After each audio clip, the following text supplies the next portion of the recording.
Can you? Okay, well, yeah, I'll just be conscious not to look at it, yeah. It's just because I looked at it directly, I'll not look at it. We want him to leave with his eyesight, though, don't we? Yeah. It's like that. What do you think? Is it better on the footage? It's better. It's better for us, better for the camera. We'll give it a go. I can always say I'm blind, turn it off, please. Can't I? It's alright. Yeah. Sunglasses. Right, thank you all for coming. I'm delighted that you're here. What I'm going to do tonight, I'm going to try and split this up into segments the way I do this talk. Initially, I'm going to tell you about the world we live in, and we have to take quite an honest look at the situations, the circumstances that we see every day that we've actually become accustomed to and that we take for granted, that are really quite insane. Once you start to meditate and you gain perspective and you become peaceful inside, you then start to gain clarity, focus and perspective, because the external world, the frequencies of the external world and what you're emitting inside don't match anymore, and you start to see these things, you become aware, you have realizations.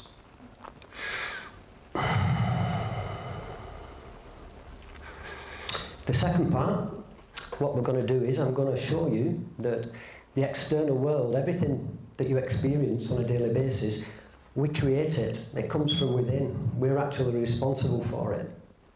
Once you realise this and the external world is maybe not quite as it should be, then what you start to do is we need to take a look inside.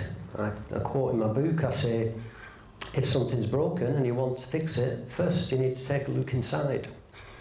If you're searching for happiness in the external world, you'll never find it. Bliss and joy is your natural state and it comes from within. Pleasure is derived externally. This might be television, shopping, computer games, drugs, alcohol. All of these things create temporary alleviation of the suffering of the mind.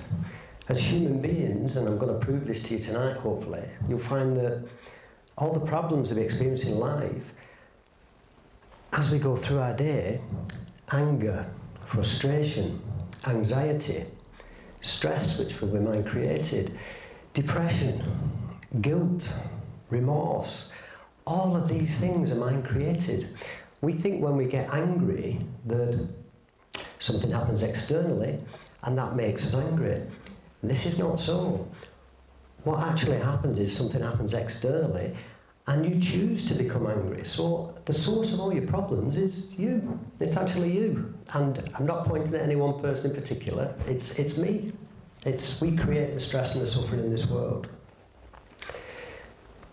And then finally, if we've got time, what I'd like to do is I'm going to talk to you then in detail a bit more about meditation and correct thought, and how the second book I've written is called Moving Forward, Learn How to Glide. Now, my definition of gliding is elevating yourself and propelling yourself forward using the surrounding energies in harmony with zero resistance, with zero effort, in alignment with natural law. It is possible in this lifetime to undo the conditioning and programming that we've been given. We think that certain things we don't have a choice about. We do. You think that, for example, worry. You might think that when you worry, it's a sign of affection. That when you worry about somebody, it shows you care. You have no choice about it. If you love somebody, you worry. This isn't so. This is just one example. When you worry about somebody, what actually happens? You have compassion, and then you have action, so you care about somebody, and then you do everything possible within your power to help them. The thoughts beyond that then is when you have negative thoughts about a situation, a future outcome that you can't control, and you give it to somebody else because you don't know what to do with it. That is what worry is. If you learn to manage this, you improve the lives of everybody around you. You improve your own health. You'll probably sleep better. You will not distance yourself from the people you're actually worried about, because if you're worried about somebody, quite often the stress that you pass on to that person, the frequency you have inside, you give to everybody you meet in your day.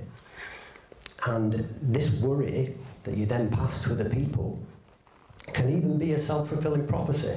I know this because I rode my push bike, and when I rode my push bike, I used to ride it and I'm in bliss. It's something I derive a lot of pleasure from.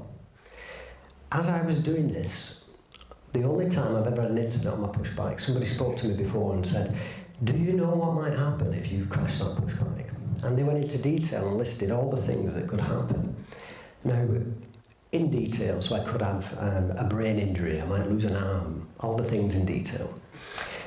Then when I went on my push bike, I wasn't fully present in the moment. I wasn't focused on riding the bike. My reaction times were slow because all I was thinking about was all the things that could go wrong. In doing so, a car pulled out in front of me, but I wasn't as quick on the brakes, and I had an incident with the car. It's the only time it ever happened. So don't give anybody else the power to control your inner emotional state, and you need to be able to, when you meditate and go into the silence and go into the gap and learn how to become still, you gain contrast and perspective. The external world, the frequencies of the external world, you become peaceful and still, and you can see them for how they really are. You become aware. You also become aware then of other people, and the people that are able to press buttons. These people are able to control your inner emotional state, to initiate responses within you. And you can learn to create a filter so that you can recognize these, and when you meditate on a regular basis, you then develop inner peace, which is like a deep lake. And once you have inner peace, external events then are like ripples on the surface, and they don't disturb your inner emotional state. So the external world, then we'll look inside, and then finally I'm going to give you a little bit of coaching with meditation if we have time, and hopefully we'll do one meditation at the end. Normally if I was doing this, I would talk for 8 hours. We'd split it up into 4 parts, and I'd go through what they call the preliminary meditations, and I'd take you through different stages of meditations and different techniques. As we go through these meditations, I'd then talk you through various stages of the mind, and we'd finish up with a meditation at the end. So it's a condensed version tonight, but hopefully at the end we'll do a meditation as well. So excuse me, I'll have a sip of water and then I'll start. I've got a cold, I've got a really dry mouth, so you'll have to apologise if I keep sipping.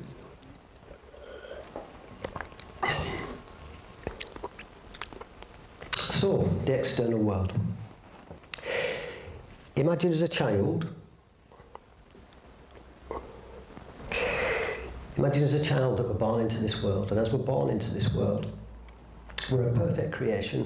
We've got divinity within us, and we're still connected. You can call it the spirit realm, you can call it Gaia, the universe, the field, the unified field, God. You can call it what you like, but I believe as children are born into this world, we're still very spiritual beings, and we still have gifts that we lose as we're conditioned and programmed and we get older, and we're putting more sugar and caffeine and toxins into our body, and we're influenced by external events that create stress in our lives.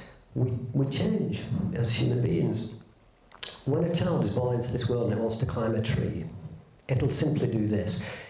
It'll follow its heart and its dharma. It'll think of something. It'll not think of 100 reasons why not to do it. It'll climb the tree. In doing so, because that child will be fully present and enjoying bliss whilst it's doing that activity, it's a much greater, a lesser reduced chance of having an accident. I've done accident investigations and some very serious accidents on site when I worked on site. And in every case, with the exception of somebody that isn't trained in the activity they're doing, in every case it's when somebody wasn't concentrating on what they're doing. Now you might say that there's accidents occur that happen where the other person is responsible. That is so you can't control that, but it's because they're not concentrating on what they're doing. When you're fully present, if I pick this watch up and move it slowly like this, I'm not going to drop the watch. But when my mind is going at 100 miles an hour and I'm thinking about other things, then that's when accidents occur, when you're not concentrating and focused on what you're doing. As a child, you'll just climb a tree. You'll think, I'm going to climb a tree, and you'll do it. As an adult, because of our conditioning and programming, we'll think of 100 reasons why not to climb that tree. We'll think of 100 things that can go wrong. And quite often talk ourselves out of all action and actually do nothing because we'll convince ourselves that it's probably not a good idea to climb the tree. If you go through life like this, you'll end up, it's not living at all. So the child, this pure being, hasn't discovered how to lie. It hasn't discovered doubt. Doubt hasn't been invented yet. They get that from us. They learn how to lie from us. The emotions that they witness and experience, that they repeat, the patterns that they continue from the parents, never given with malice, only given with love, but those emotions, those feelings, those thought patterns, anger, frustration, what they do, they observe it, they witness it, they see us have these thought patterns, and they express these emotions, and they copy them. Now, anger, just one for example, there's a reason why when somebody's angry, they say, they're mad, or he's mad at me, he's mad at you. When you're angry, you are temporarily insane. When you're angry, when you're peaceful inside, you will not commit an act of violence. When you're peaceful inside, you will not do anything malicious. When you're peaceful inside, you will not intentionally hurt another human being. Imagine if we all became peaceful inside and meditated, all violence would cease. It would just stop. You can't hurt somebody when you're peaceful inside. It's when you have emotions like anger, where you can't manage your thought patterns, when you have a reaction to an external event. At this point, there's no filter and a raw emotion comes out, and quite often you can speak to somebody. When you're angry, you'll say something, and shortly after you think, oh, I wish I didn't say that, I didn't mean it. It's when you can't control the emotions because you've not got the discipline. And I say to a lot of people, say, is meditation easy? And I say, well, it's dead easy. And that means it requires discipline, effort, and dedication. It's not going to happen without some effort. You've got to want change. You've got to want to improve your life. So then, as children, we go to school.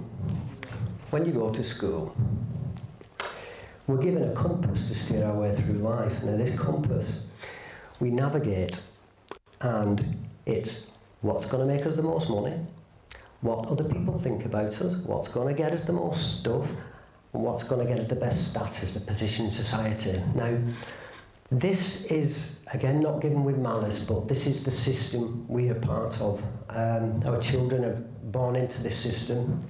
The two people on this planet that, in theory, have 100% that child's best interest at heart, the parents at some point usually have to let go of the leads, and this child goes to school. The teachers that teach this, I remember being at school and never once did anybody say to me, do what you love. Never once did anybody ever say to me, what makes you happy? There's actually, this is insane. On the syllabus, you go to school and you learn lots of things. But there is no, what I call, happy class. When you go to school, the most important job you have while you're alive in this realm, having this earthly experience in this spacesuit we call a body, is your happiness and your bliss. Now, this is not a selfish pursuit. Your happiness and your bliss, once you start to emit that frequency, when you're peaceful inside, when you're giving out love and compassion, when you're going around and helping everybody you meet, when you realise that the greatest feeling you can ever have is helping another human being, when you realise that in order to do that, you have to be peaceful inside. Remember what we're saying about if you're peaceful inside, all war would cease, because whatever you have inside, that's what you give to everybody else.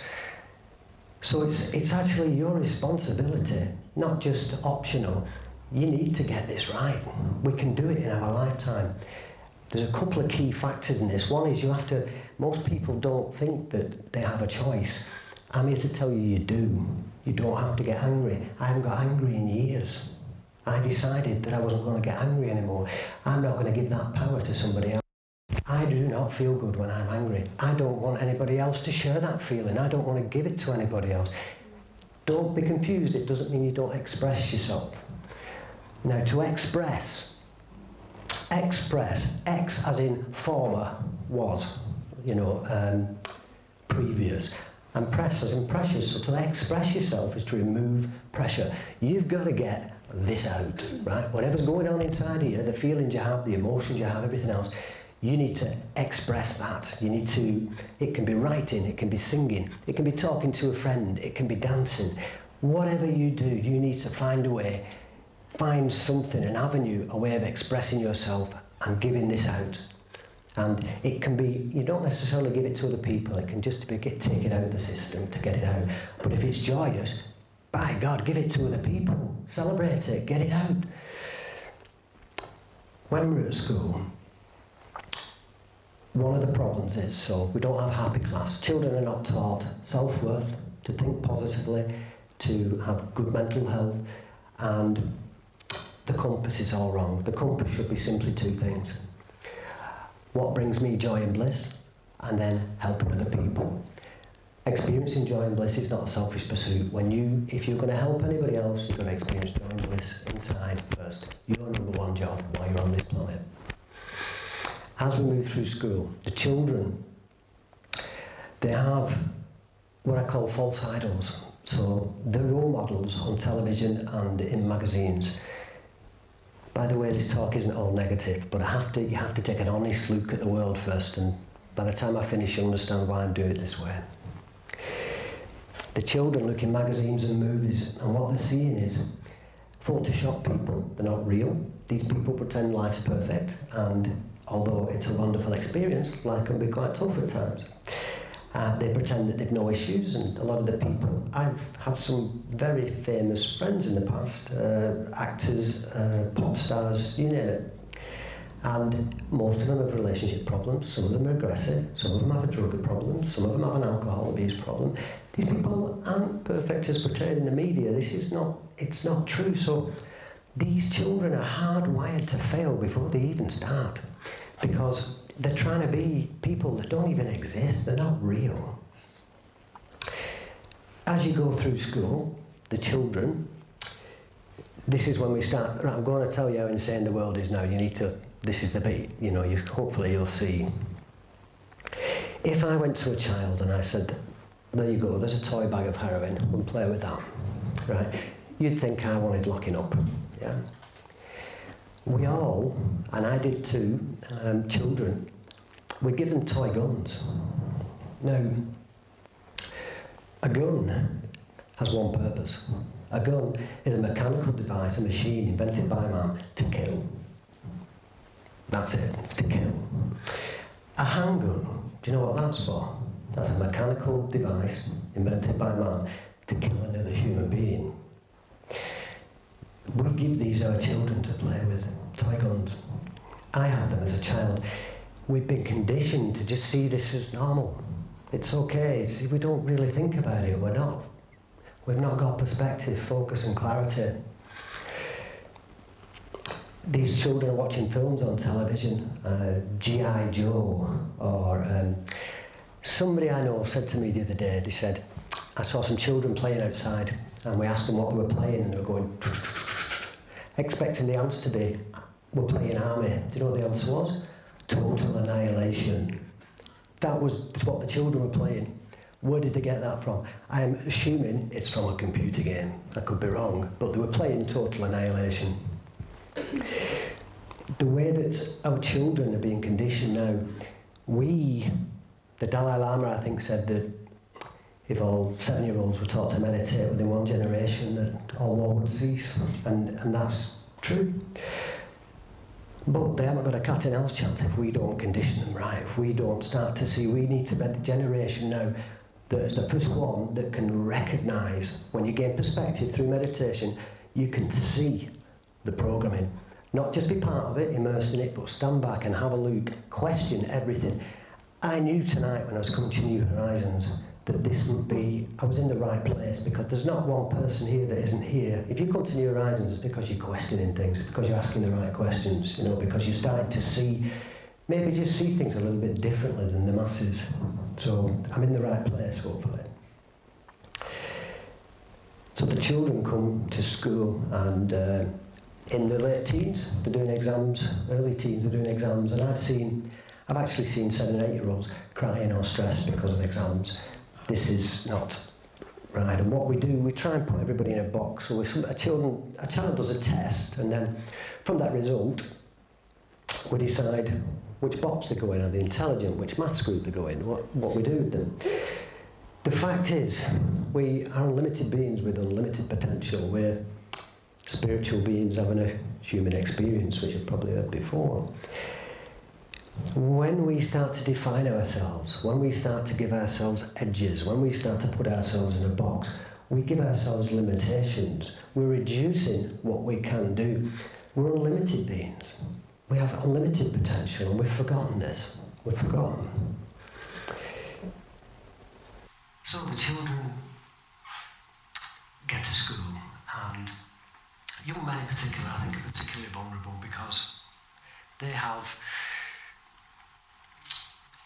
from my experience being at school,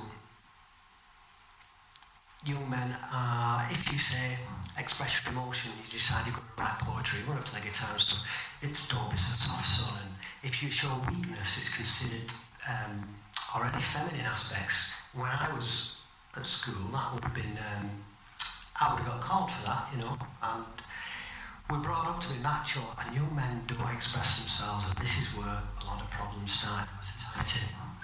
In my view, women are far closer to God, right? It's that simple, because women generally express their emotions more than men do. Men suppress them, and then it means when they get to the late teens, they become angry, which you'll find out about my journey shortly and how that affected me, because I was violent.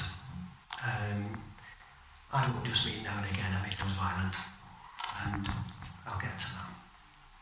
So young men don't express themselves, and then they leave school, and they're angry, and they don't know what to do with this.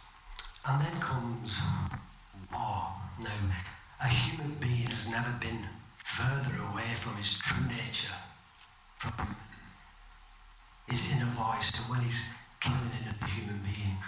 Now, this isn't criticism of people in our forces who go to war, because they're doing it for the correct motivations. They think they're protecting the nation and protecting their family. The fact is they're probably going to another country for oil. They just don't know the big picture. But they're not doing it for the wrong motivations. They're not joining the army because they want to kill. They're doing it because they believe they're protecting their families. It still strikes me as insane that as a young man, you can be 15 years old and you can sign up to the army and learn how to kill another human being. But you can't buy a pack of cigarettes. You can't drive a car, and you can't make love. Please, somebody explain that to me. That's insane. These young men, when was the last time you ever saw a 70-year-old suicide bomber? You won't see one. They don't exist. If you try, it's young men, because they're very easily influenced, they've got this raw emotion inside, and they're easily manipulated. What you'll find is that if you know, they say they cap the age limit for people joining the army, and this is apparently because of fitness, but in reality, I've done the Ironman. The average Ironman, the average age of an Ironman is 52 years old. So it's not necessarily because they're fitter, because they're younger. What it is when you hit the age of 40, you wise up a little bit. And if somebody says, will you join the army, go over there and get some oil for me, and risk your life, you'd go, not on your belly. Right? You just wouldn't do it. Young lads, very different. They have this sense of pride, national pride and ego. The thing is as well, which I'll get to, my ego used to be massive as a young man. You're showing how tough you are, and that doesn't help either. But it's still instilled in schools because of the sports and the recreations that boys do and girls do. The walls are coming down slowly, but not nearly quick enough. And a conversation I have quite a lot with, I had it the other day in a session I was doing, was about my sexuality. Now, I know what my sexuality is. My partner knows what my sexuality is. But if somebody asks me what my sexuality is, it very rarely happens, but it has happened a few times, because I now will express myself, because I will show emotion, because I'm not frightened of being feminine, because I hug and kiss men and women. I don't mean snog them, I just mean kiss them on the cheek. But believe it or not, some of the toughest men I've met, some serious gangsters that I've hooked around with, when you meet them, you kiss each other on the cheek, you know. So, but because of those things, somebody would then say, well, ask me to express sexuality. It should have nothing to do with anything, right? It's the 10th question you ask, if it's even important. It's right down on the list. Your sexuality shouldn't matter. It should be the actions, what you do in the outside world, the good deeds you do, the things, if you help people. Your sexuality doesn't matter. What sexuality with somebody is not that important. It really isn't.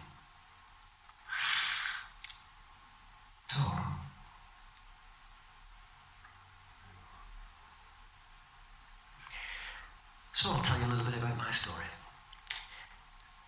That section alone, I could go on for hours, but you sort of get the idea. Again, the USS Nimitz is a warship they built in America. It's £9 billion to build one, and the US Navy builds several every year. Just from that one aspect alone, we could end world hunger like that. We could end world hunger. When we build a new warship, and just listen to that name, it's a warship, right? It's 100,000 tons of metal to design to kill other human beings en masse, carrying rockets, missiles, helicopters, fighter jets. Somebody tell me, this is insane. We're the only sentient beings on this planet that go around and kill each other en masse. In fact, the human race kill everything we come into contact with. We kill each other, we kill the planet, and we kill animals and all life on this planet. When you have a warship in Portsmouth, a new warship's just been built, and it's set sail, and it'll come out of the harbour and it'll go across. You will see children with flags, Union Jacks waving them as this warship comes past. And we celebrate it. There's nothing to celebrate about a warship, honestly. There's not. It's a sign of insanity within our nation,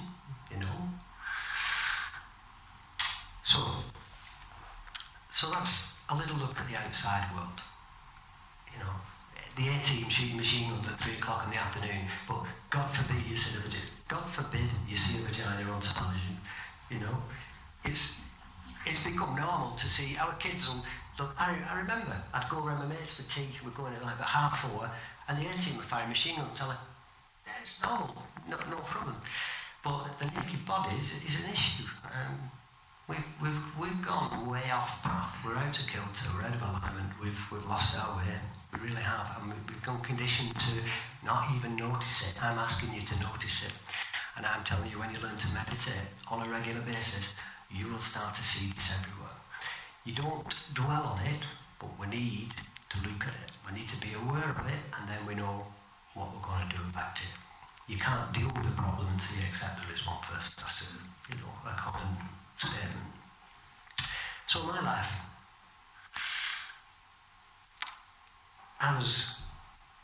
when I was very young, I lived in Africa for a few years.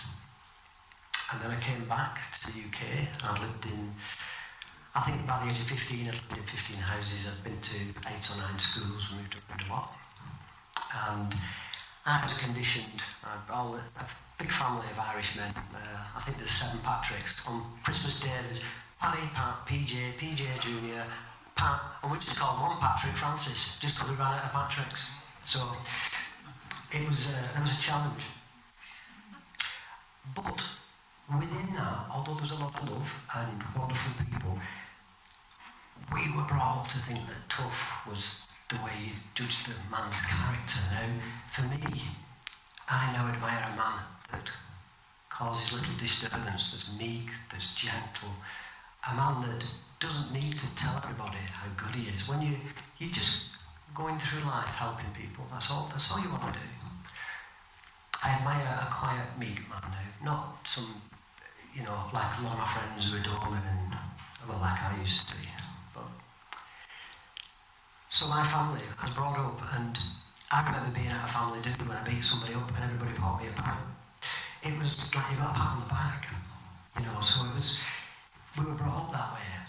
My granddad was very notorious. He was famous throughout the north of England for being a fighter, a tough family. And I discovered, I think when I got to the age of about 15 or 16, I'd been beat up a few times, and then I discovered it hurt a lot less if I beat somebody else up. And this became quite normal. And I started, I think, in Bolton Town Centre, I don't know, it's in the hundreds, but well over 100 fights, it could be a lot more than that. Every weekend I'd beat somebody up, and I wouldn't need much of a reason. There'd always be a reason. I always said I never started a fight, right? But what I would do is, I'd climbed over a petrol station forecourt and beat somebody up because he didn't say thank you. Do you see? I'd justify it. I was desperately unhappy. I went into a career that I was guided into because of monetary gain, never to do with what made me feel good and what I enjoyed. And consequently, I was miserable. I was miserable. And this went on, and I was a highly intelligent child. Now, it's a difficult one, because if you say you're not highly intelligent and you are, you're lying. If you say you are, you sound like a bit of a div. So it's difficult, but I was a highly intelligent child. I took my O-levels early, I took GCSEs early, I took some A-levels early. I took them before I reached that age. I was highly intelligent, and I started experimenting with drugs very young. So I was probably about 14 when I started, just with cannabis initially, but it soon went into LSD, amphetamine, ecstasy, and then it just went on.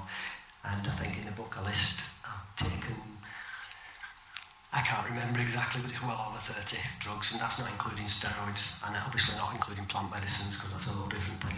But I've taken a lot of drugs. And I did a talk not long ago, and the reason my story is relevant is because what I'm going to show you is transformation, growth. If life's always been perfect, and you're floating around on a cloud, well, that's great, but people aren't going to relate to that. Maybe yogis are, and people that meditate. If your life's not going so well, and you're struggling, if I can show people that my life was far worse than theirs was, it was a mess, my life, and then I can show them that I've changed, that I've evolved and grown, and that I did it initially with meditation, and I can show people this, then they'll realise that everybody can do it. If I can do it, anybody can do it. It's not just, there's not just a chosen few that can learn how to do this. It's there for all of us. You've just got to decide if it's what you want. Do you want peace? I'll say in the book, all anybody ever wants is peace, even if they don't know it yet. I now deliberately avoid drama in my life. I like everything nice and quiet and running smooth. It doesn't always go that way, but I've learned to move away from certain things, navigate around others, and if something, for example, if you have a piece of wood like this, and you push against it, and you have resistance, you hold it in place, take away the resistance, and the wood will fall away. What you need to try and do is take the resistance out of the system, the resistance out of your life. In your life, you'll experience resistance all the time, resistance and opposition. But for there to be conflict, there has to be two sides. You can simply not be one of those sides. There are certain things that you have to deal with, but you can deal with them in a different way. When you meditate, if I have a problem, I've gone into meditation, sometimes for hours, but it depends. I come out of the meditation, and several things has happened. When you become still, go into the gap, the external world keeps moving. The external world is transient. Everything in this universe vibrates. When you become still, when you come out of the meditation, either the problem's changed, the problem's completely gone, or you have a solution. You'll find that when you quiet the mind, you have razor-sharp focus and clarity. Things that elude you, problems that have been there for a long time. When you learn how to press the reset button, not with drugs like I did, but through meditation, you'll find that you're only fulfilling a fraction of your potential as a human being. Right? I mean a fraction. I don't mean 10%. I mean a fraction. You can do amazing things. You just don't know it yet. You need reminding. You need reminding that as human beings, our capacity to manifest and create and change this world, it's immense. It's immense. I took a lot of drugs, and I did a talk with some young men there, and what I had to do to make this work, what I do is association. I need to show growth. If I'm always floating around on a cloud, they won't relate to me. So I said, how much cocaine have you taken this year? Right, so they totted it up, and it was quite a bit. Then I said I'd taken that in one night, and then they started to listen because they could resonate with me, because they thought, who's this guy? What does he know? But once I can show a common chord, so if somebody's been depressed, I've been depressed. If somebody's had suicidal thoughts, I've had those too. If somebody's got a drug or alcohol problem, I've been to the rock bottom. I've been right to the bottom with those things. If somebody's suffered from anxiety, I've done that too. A lot of the things, probably not, maybe not all of them, but I've experienced a lot in my lifetime. And people start to resonate with that, so it's really important to show the negative side first as well, so they can see the change, the growth, the transformation. So I took a lot of drugs, very unhappy. And then, excuse me.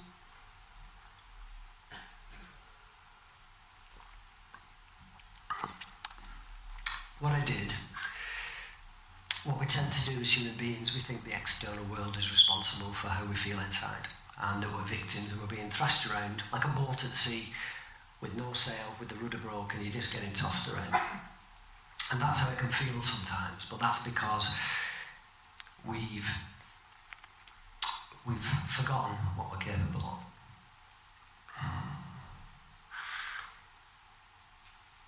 I took a lot of drugs for many years, and I was violent.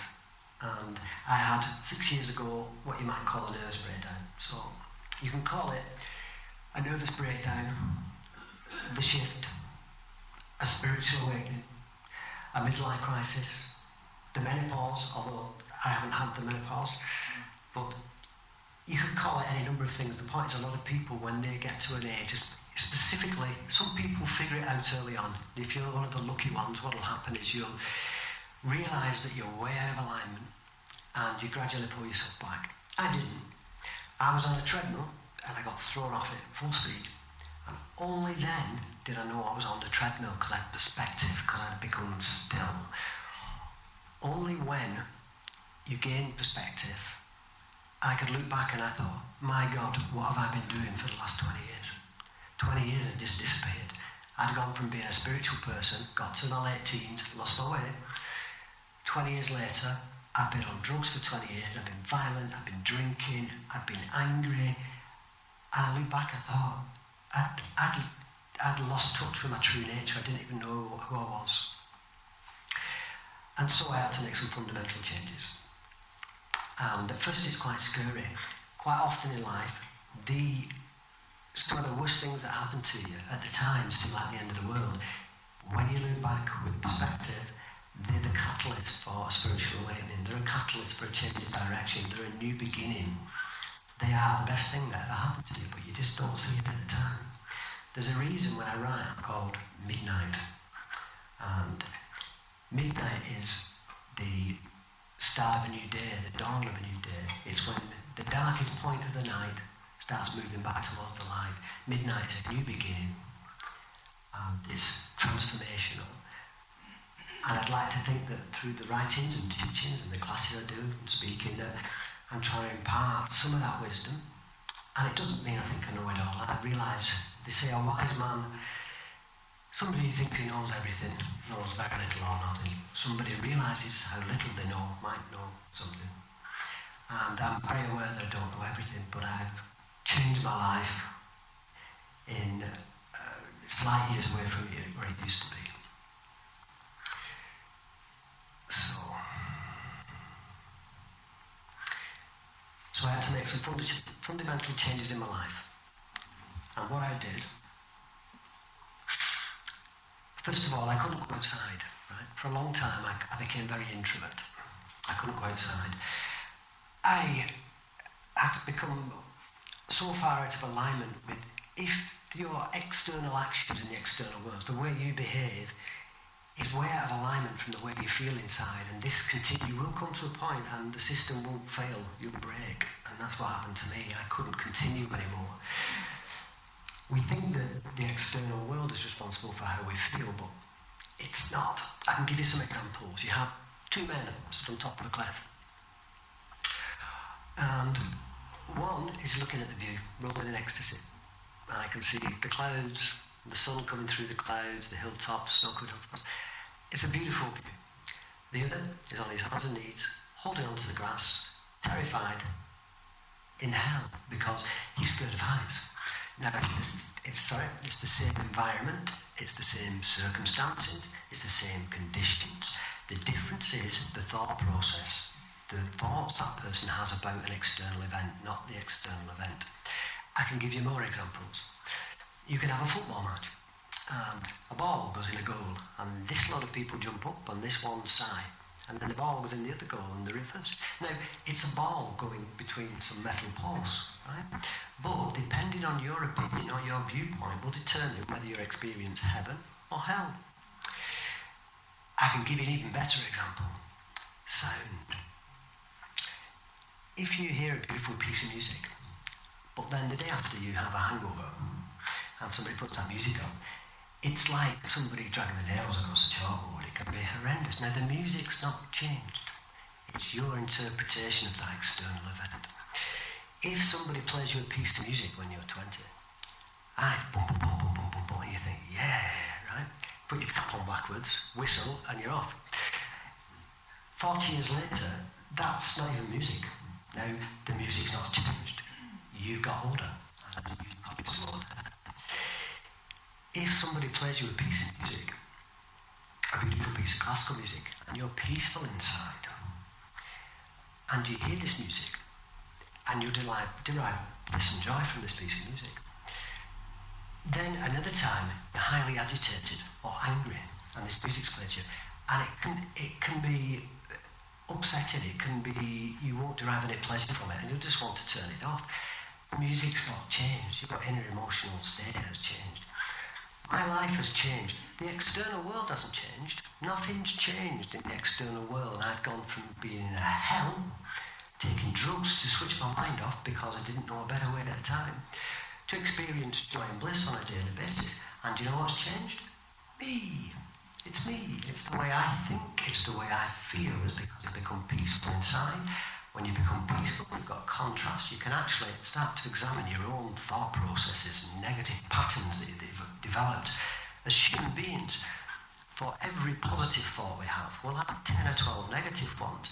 Now, there is a skill and an art to this, and you can learn how to recognise the negative ones, because you've got perspective. You don't have to have an angry thought. I think, I'm angry. You can learn to recognise it as an angry thought, and you don't have to pick it up. Just like a conveyor belt with thoughts going past on the conveyor belt, you can start to recognise what makes you feel good, and you can learn to pick the good ones up and not pick I nearly swore, but the ones you don't want to pick up.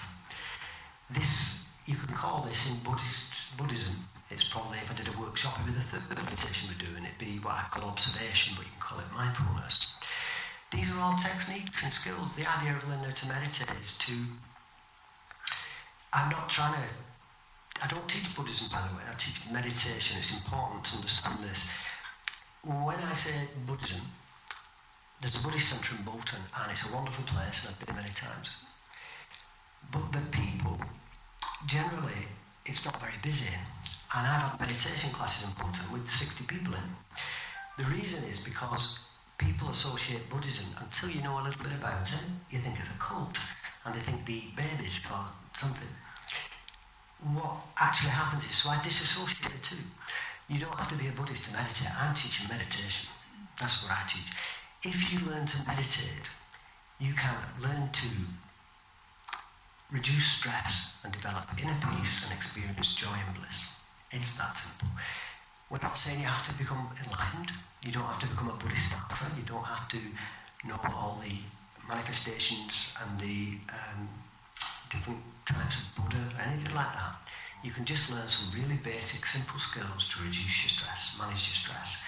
Once you become peaceful inside, which I'll talk about shortly, but you'll see meditation, when you become peaceful, this will pervade into every single aspect of your life. When I do a workshop, people meditate, hopefully for 14 days. And when they do this, the life changes. And after that point, I never have to tell that person to meditate again. They do it, right? Because it's become part of the life, and they realise that once you get to that point, you would never give it up because of the changes you'll see in your life, you know. So I had a nervous breakdown, and from this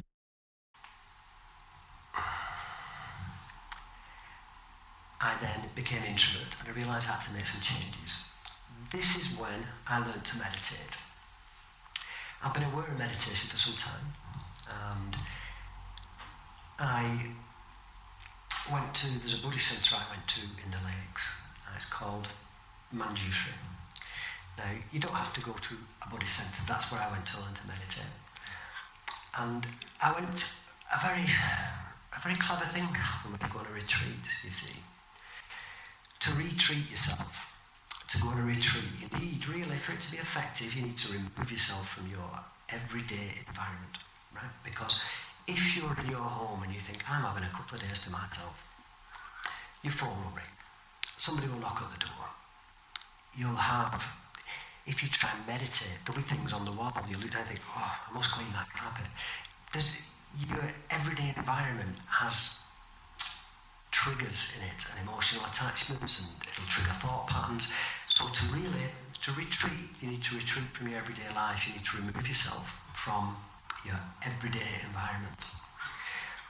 When I did this, I discovered a few things, and one of the first things I discovered was that after 2 days I'd been there, and I thought, my job's crap, my relationship isn't working, the people around me, I had the list of things that were causing my problems, and then I realised after a couple of days there, actually, none of these things are actually here at the minute.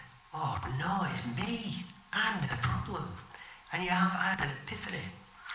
And I realised that it was none of these things, it was my interpretation of them. I was the source of all my problems, and this is a big step, to realise this.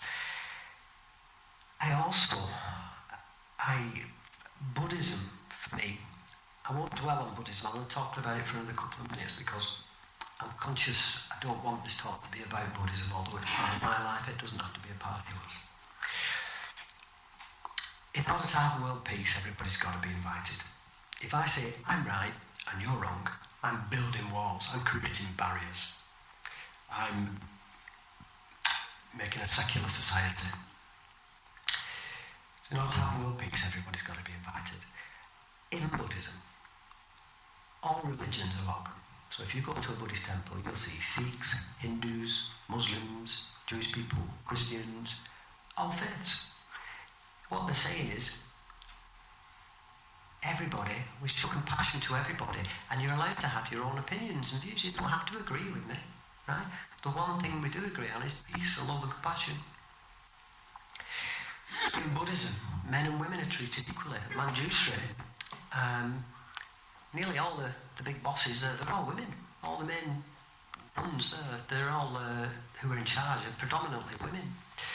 So men and women are treated equally. Your sexuality is irrelevant in a Buddhist temple or in a Buddhist community. It doesn't matter. If you want to question things, I was brought up a Catholic. If I questioned a priest, I got in trouble. And if I did it again, headmaster. And I did it all the time. Because I was a clever dick. So I told you, highly intelligent, so I challenged authority at every opportunity. And it didn't go down well. But, yeah, if I questioned a priest, I got in trouble.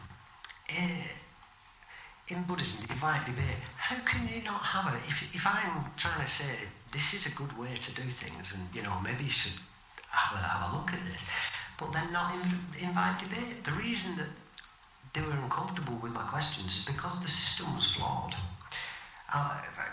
Just one aspect is the fact, and I don't wish to offend anybody because everybody has the right to have their own beliefs, and I strongly believe that, as long as you're not harming other human beings.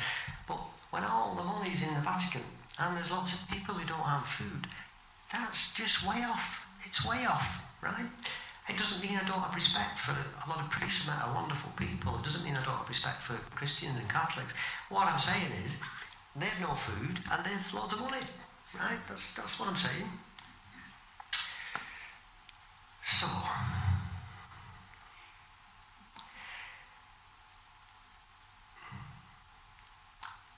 So if it's okay with you there, we're going to have the break there, because I think it's a good point to have the break. I'm trying to do this so that it works for everybody, and I think I'm within 3 minutes, so I'm doing okay. That's good timing, yeah. Shalom, thanks for listening. We'll start again shortly.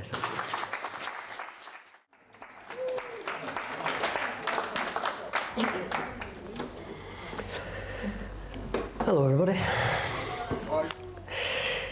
Right, what I'm going to do, I'm going to manage the time, and it's 9:25.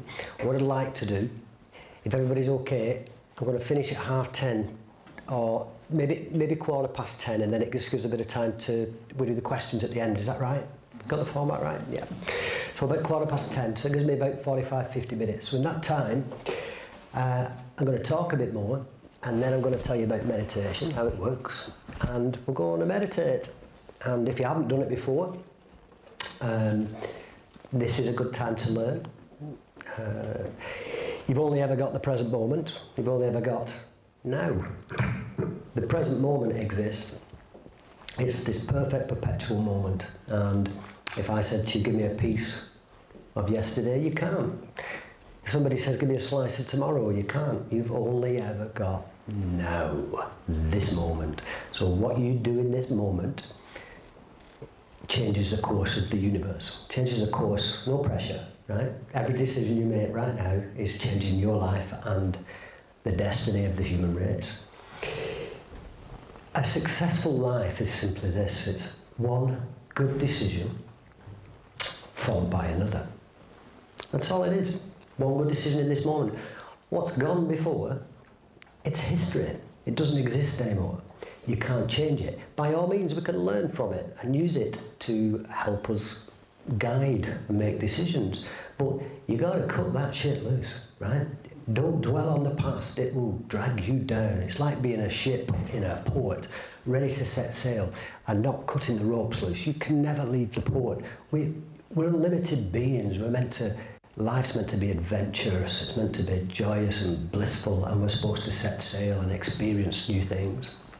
This is why you regularly need to transcend fear. And I don't mean accidentally and occasionally. I mean every single week, intentionally, directly address fear. If there is something in your life that you'd like to do that possibly you've not done, or possibly you taught yourself out of, and you think, what if I look silly? What will people think?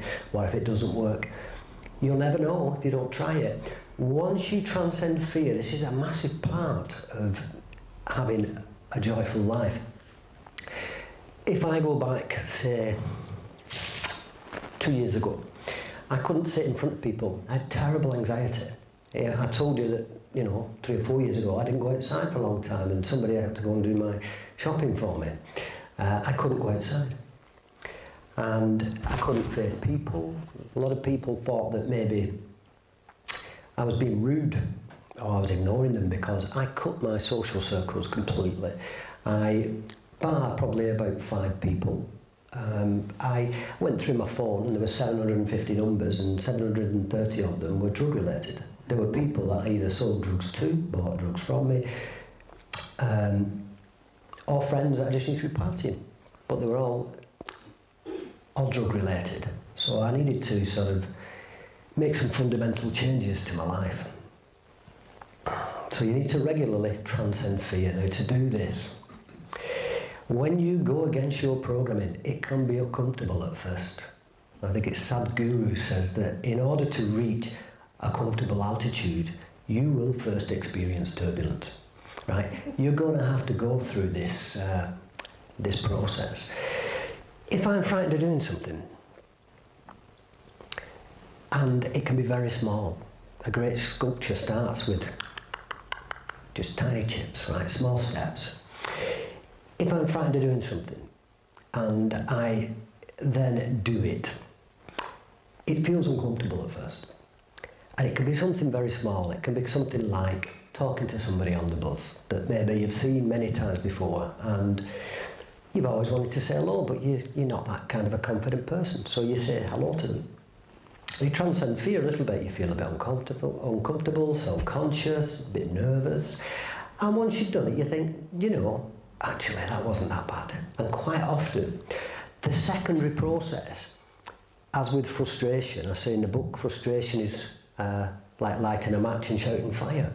Frustration, the thought process, is usually far worse than the initial problem itself, and it's created, you create it. I've seen somebody stub the toe in Asda and going, oh, you fucking... But I'm thinking, there's nobody else there. There's just somebody stood on their own, going mad at themselves. This is insanity. Frustration is insanity. It's not that I don't make mistakes. I make mistakes all the time. I make less mistakes possibly because I'm peaceful and I make better decisions, but I still make lots of mistakes. But when I make a mistake now, it's simply this. I make a decision, I choose a course of action. A result comes from that course of action. I then have a look at it and think, is that a good result? Is it not? If it's not, I learn from it, and next time I make a better decision. There is no frustration involved. Right? Frustration is optional, it's not compulsory. You do not have to get mad with yourself. There's plenty of other people that will do that for you.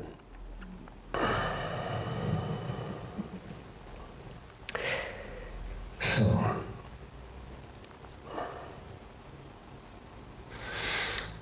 let's talk about being fully present. To bring your attention into this moment.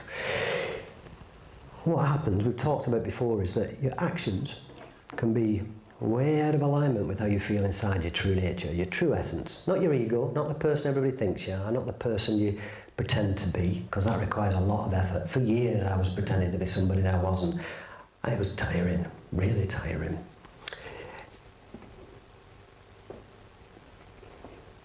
To become fully present, there are many ways of doing this. And what you want to do is you bring your attention into this, in this moment. There's only this moment, this perfect, rolling, perpetual moment. Imagine it like this, being fully present. Imagine a mountain. And you're sat on top of this mountain. And on top of this mountain there's a hare. And you're sat on top of the hare, right? That's this present moment. It's there, it's now. It's always now. If somebody asks you, when did this happen? You say, oh, that happened yesterday.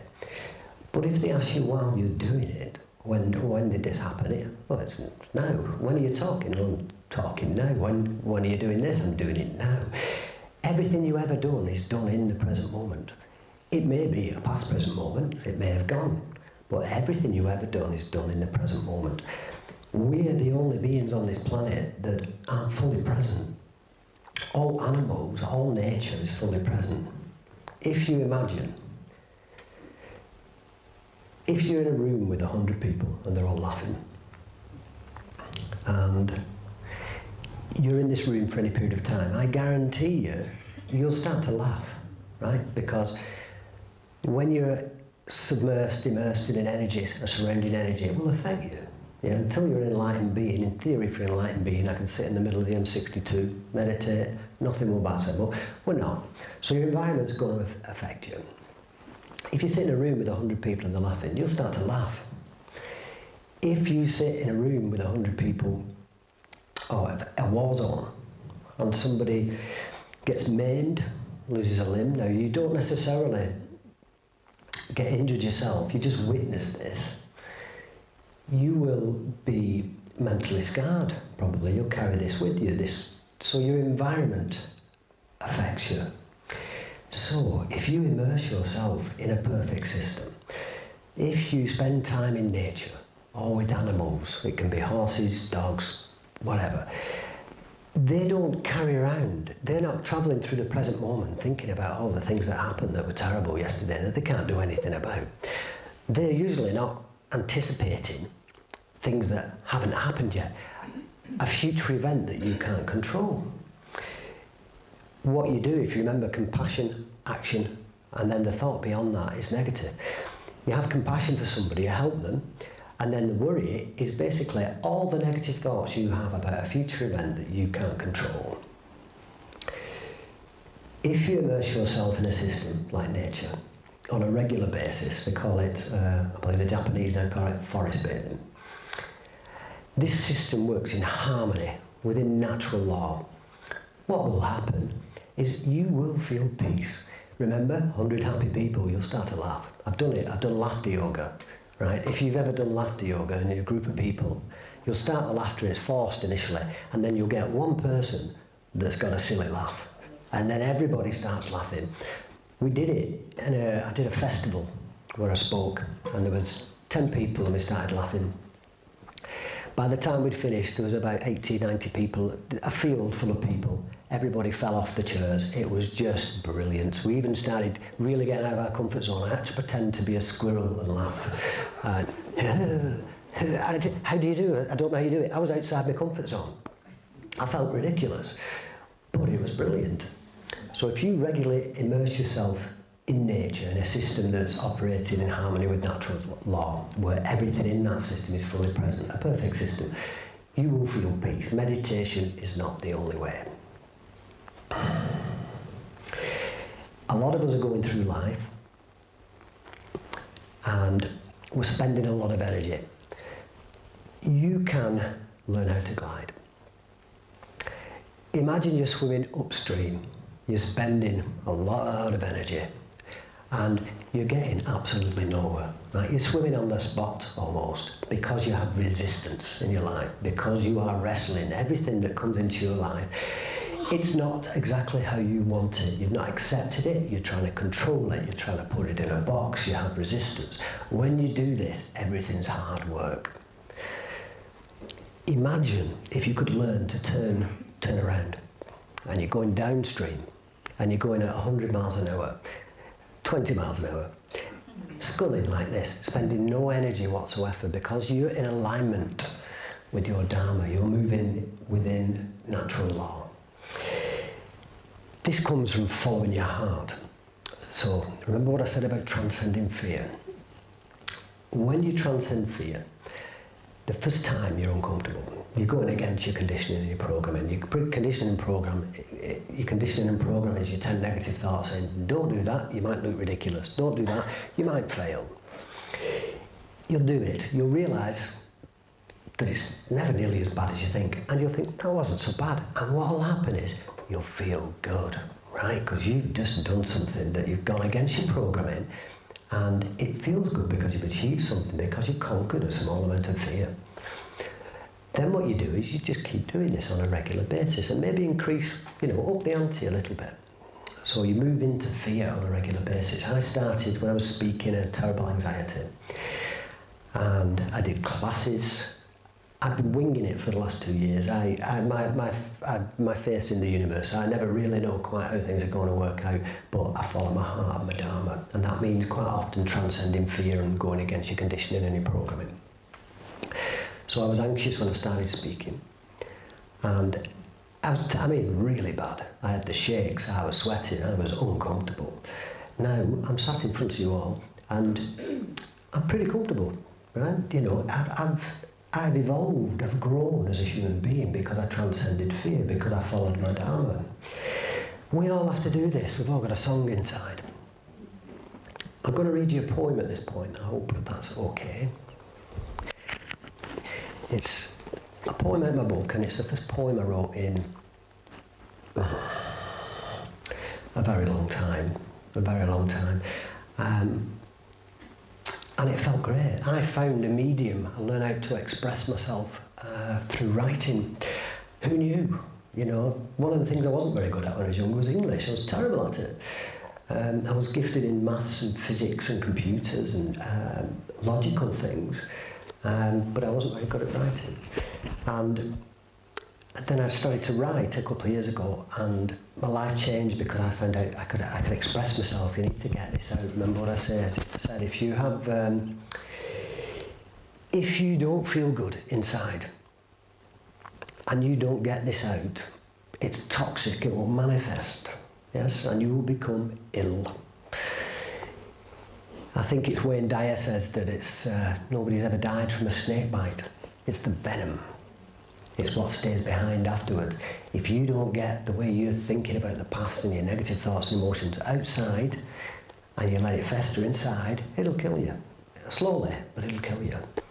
So we need to learn to express ourselves. So I'm going to read you this poem.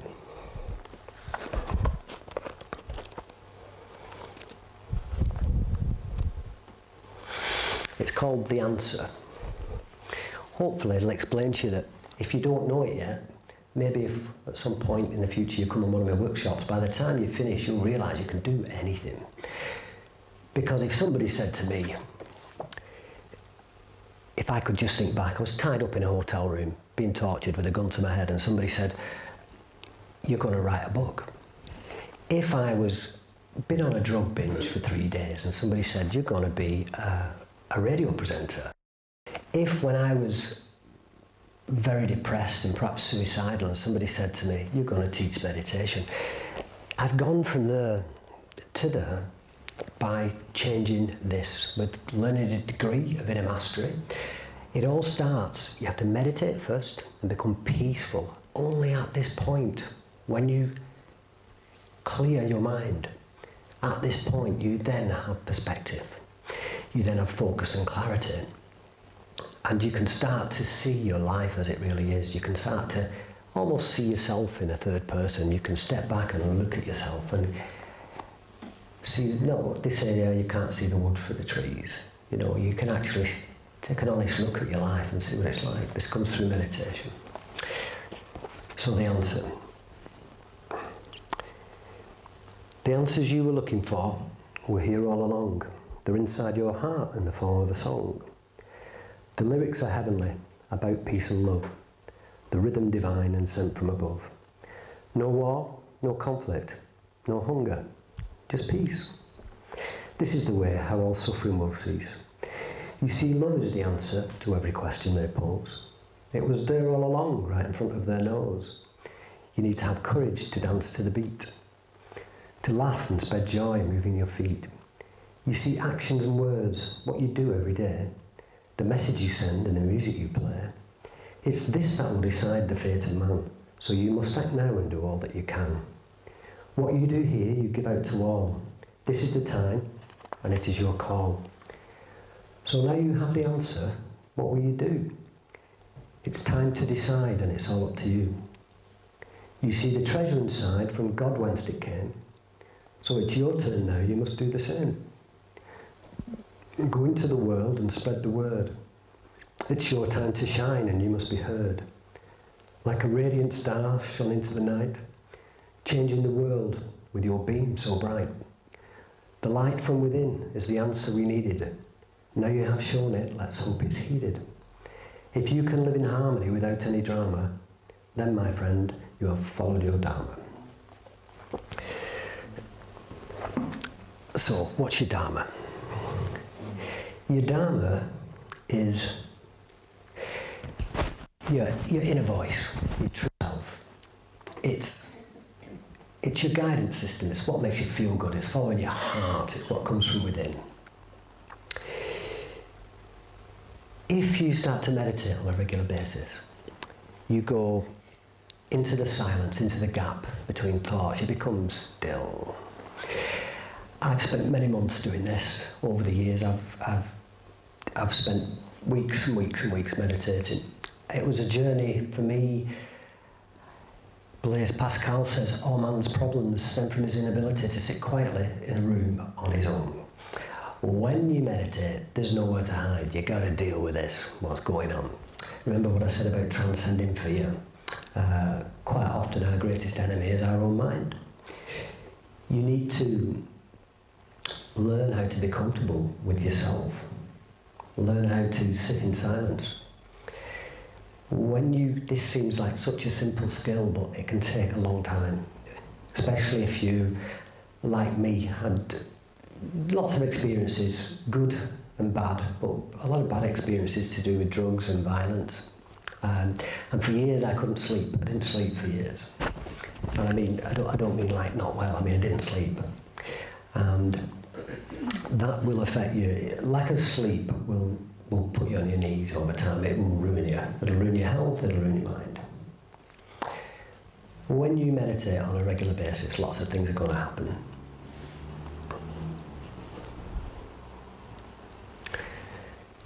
I'll start with the basics.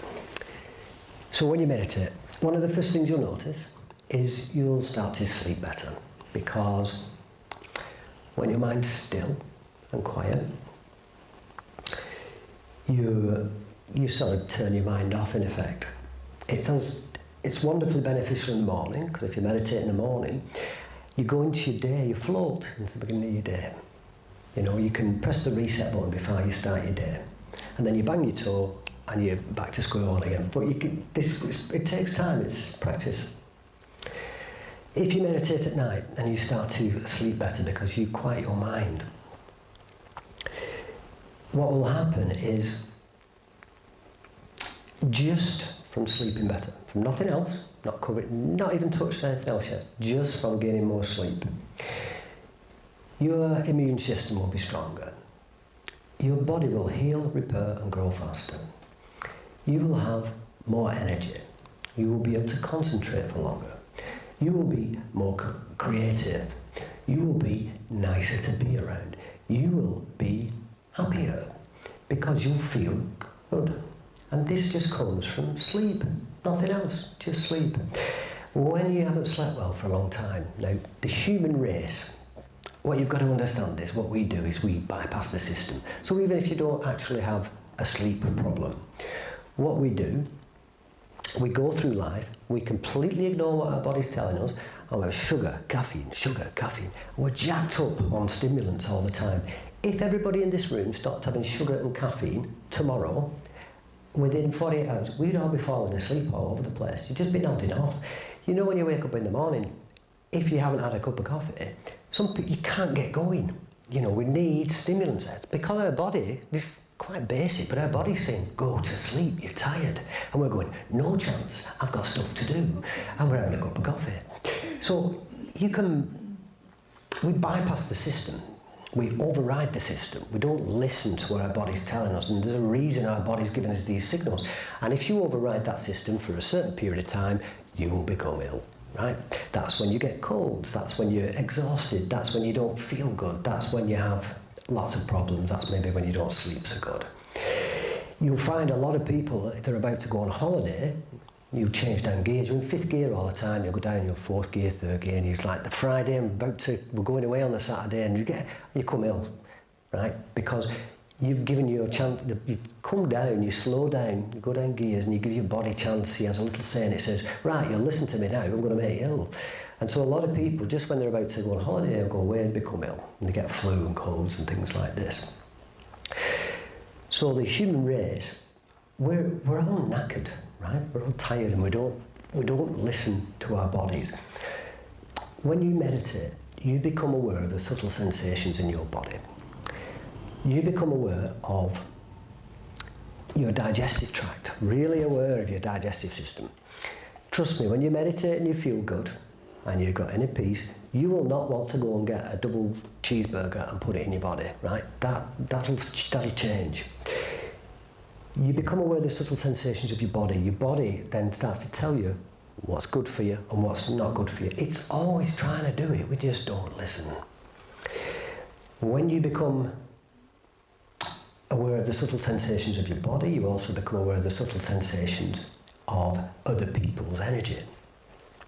Now, these other people, for a long time, we do things out of obligation, we associate with people, and they influence, and quite often it can be family members as well. It's not just friends, but we go through life and we tolerate a lot of things. Now, when you start to meditate on a regular basis, you will become aware of the people that make you feel good and the people that are manipulating you and possibly pushing you around.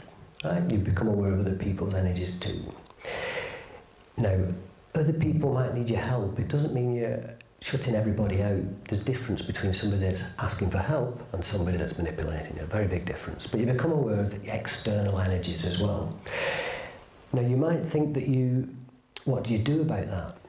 When you start to meditate, you emit a frequency. If you're feeling peaceful inside, that is what you emit. You give that out to everybody you meet. You become, if I'm smiling all the time and I'm nice and nothing's too much trouble and I feel good, I'm going to make you feel good. World peace starts with here.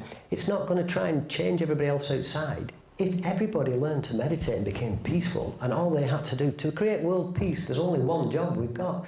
It's to fix this. It's yourself. We've only got one job. It's you. Not trying to fix everybody else. If everybody learned to meditate and become peaceful, when you become peaceful, you experience joy and bliss. You give that out to everybody else you meet. That's how world peace begins. So you become aware of the subtle sensations in your body. You become aware of the external energies as well outside.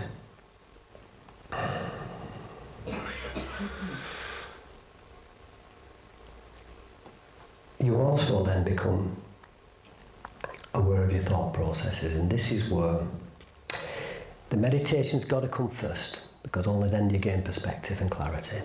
But then you become aware of your thought processes. For example, I'll give you a couple of little examples. So, what's the difference between excitement and anxiety? Right? Excitement and anxiety. It's you. It's the person in the middle. Right? Two people can have a different experience from the same external event. Anxiety is your thoughts about a future event that you cannot control. Excitement is your thoughts about a future event that you cannot control. They are the same thing. The difference is the inner emotional state of the person in the middle. What's the difference between paranoia and synchronicity and alignment? Right? They're both a series of coincidences, one after the other, that are unexplained. They're both the same. The difference is when you don't feel good, you start to think everybody's out to get you. When you feel good, you think God's got your back. You think you're floating around and everything's just divinity's involved. The difference between almost every negative emotional state and thought pattern and the positive is simply the person in the middle. Once you learn to meditate and become peaceful first, then you have perspective and you can start to address your thought patterns. You can literally start to reprogram the way you think. Anxiety, stress, anger, frustration, these are not compulsory. You can change them all. I'm telling you, it's a bold statement, but you can fix all of them, right? Because you create all of them. You can do this through meditation. So I'm conscious of time now, so what we're going to do, I'm going to tell you a little bit about meditation, and we're going to meditate, and then I'll talk a little bit more, and then we'll have some questions at the end. So, meditation. If I was teaching you meditation, you'll have to excuse me, but what I've had to do today is I've had to do abridged versions of everything, so it's actually a lot harder than talking for hours and hours and hours, because I've had to just try and pick some relevant points, so I'm just floating around a bit. When I teach meditation normally, what I do is I teach the preliminaries. There's different kinds of meditation. Once you've done preliminaries, you can move on to what they call placement meditation. I've also done transcendental meditation, which involves the use of a mantra that you use internally.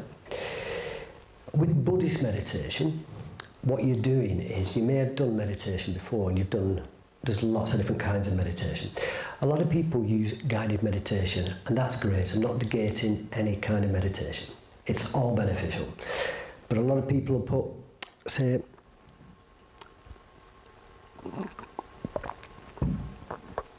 they'll put some music on, and somebody will talk to them, you lie in your bed and you relax. Wonderful. But you're not training your mind. What you're doing is you're giving somebody else the power to give you that meditation, which is fine. And that you have the music and somebody else speaking. With Buddhist meditation, what we're trying to do is, instead of you being a passenger in the vehicle, you become the driver of the car. So all meditation starts with guided meditation initially, because you have to be taught those skills and techniques. But beyond that, once you've got the skills and techniques, with Buddhist meditation, you do it on your own. You can do it in a group, but the idea is that it's not guided. Meditation is a very personal journey. 2 or 3 weeks in, somebody can come back to me and say, I'm seeing bright colours and bright lights and I'm doing this. Somebody else will have a totally different experience. So meditation is a very personal journey. When we meditate,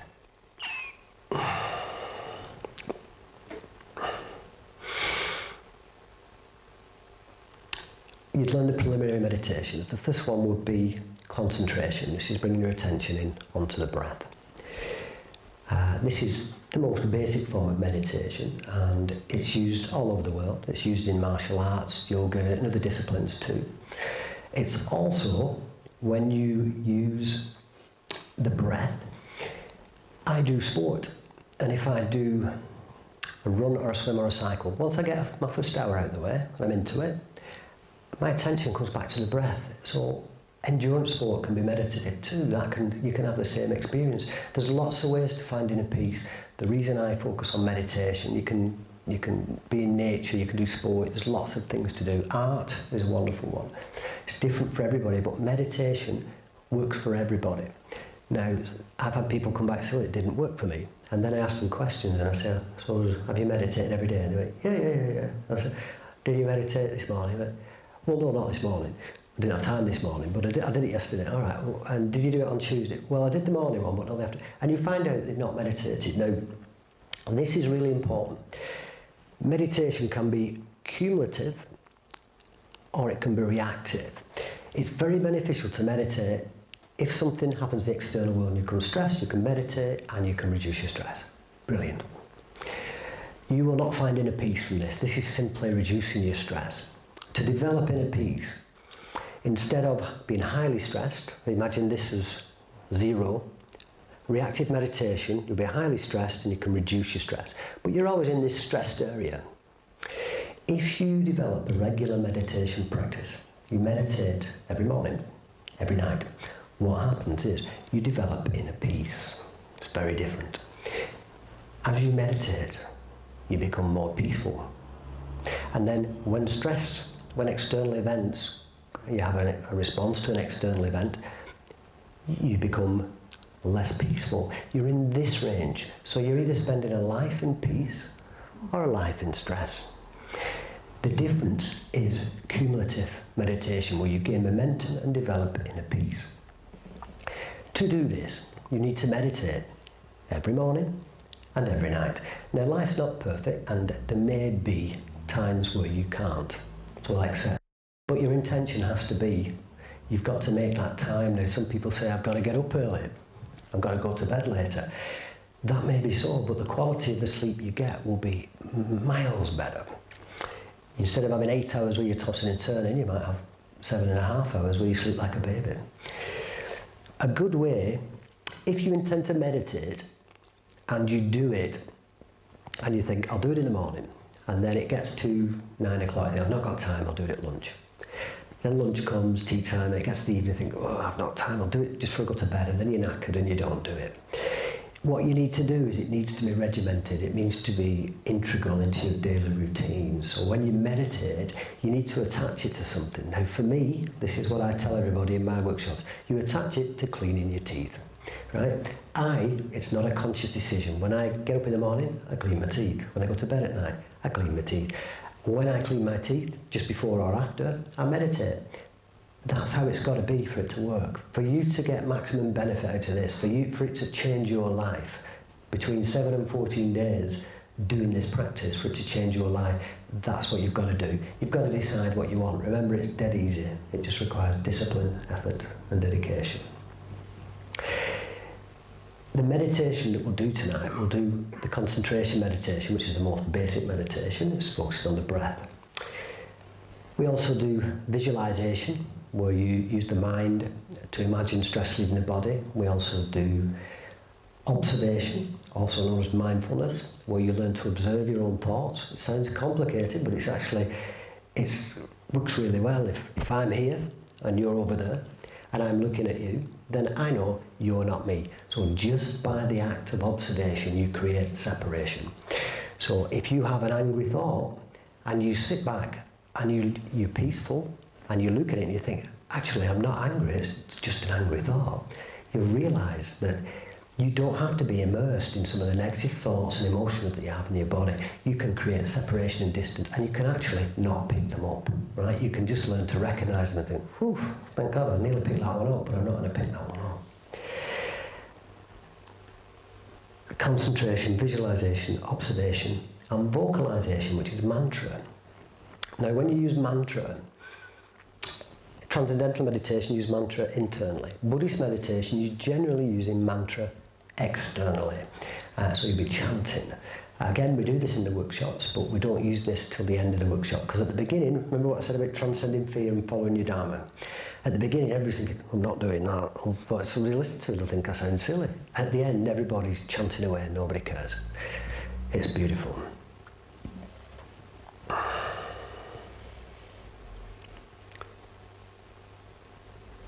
So, the different kinds of meditation, yeah. And we've got concentration. So, some key points about meditation. Number one, these are important. So, a couple of them are critical. If you don't get these, then it won't work. Number one, it's not making it worse. So, when you meditate, initially, because you're becoming quiet and you have contrast and perspective, you might think that when you're meditating, that it's not helping. My mind's like gone a lot worse. No, what it is because for the first time you're actually aware of how busy your mind is. So it's not making it worse. Secondly, you become aware of the subtle sensations in your body. So when you first meditate, you'll find that you'll think, oh, my pants are tight, I need a wee, my shoulders itchy, my neck's hurting. All those sensations are there 24/7, they're already there. It's just because you've become peaceful inside and you've become still, you become aware of these subtle sensations. So nothing's happened, you're not going to have a heart attack, there's nothing, those sensations are already there.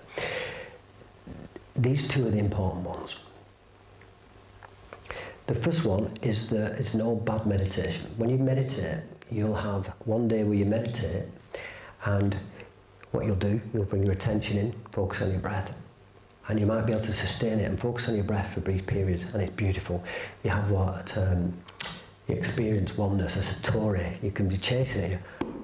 Oh. You have a satori, a brief glimpse of enlightenment where you experience the oneness of all things and the universe, and you can spend a long time chasing this. Another day you might meditate and you can't focus on your breath no matter what you do. Right, your mind's too busy. Examples of this, you can drive to work in a car, and when you get there, you sometimes can't remember the journey because your mind's that busy. You can't, your attention, your focus, your mind, you're never even in the car for the whole journey. Your mind's somewhere else. You could also try to make a cup of tea, boil the kettle, and then start talking, and go up and boil the kettle. And I know somebody that's done this. Used to boil the kettle 20 times, couldn't make a cup of tea, they were like a goldfish, couldn't literally focus on anything because the mind's so busy. So,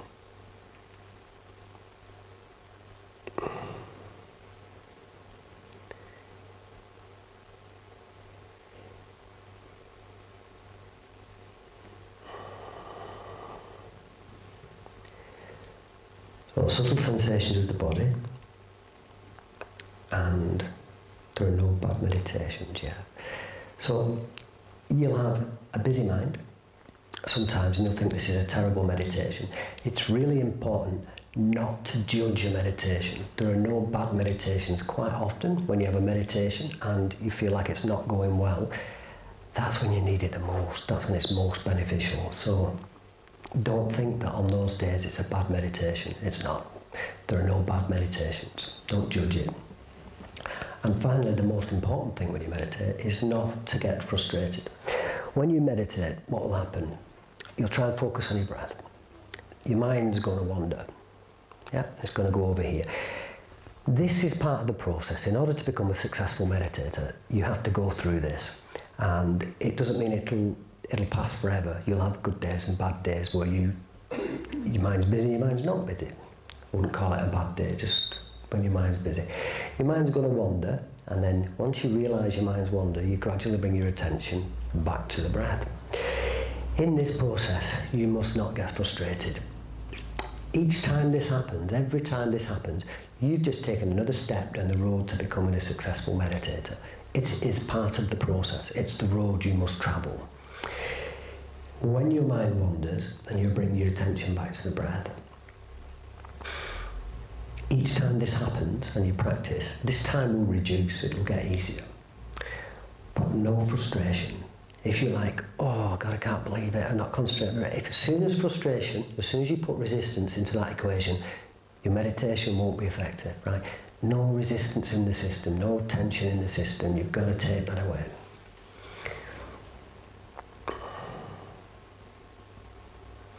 I've done it where I've been meditating before, and you can be 3 or 4 minutes in and my mind has wandered. And you start off meditating, I'm focused on my breath. And then I'll think, right, okay. Oh, yeah, I've got to see my mum later. Oh, no, I've run out of bananas. No fuel in the car.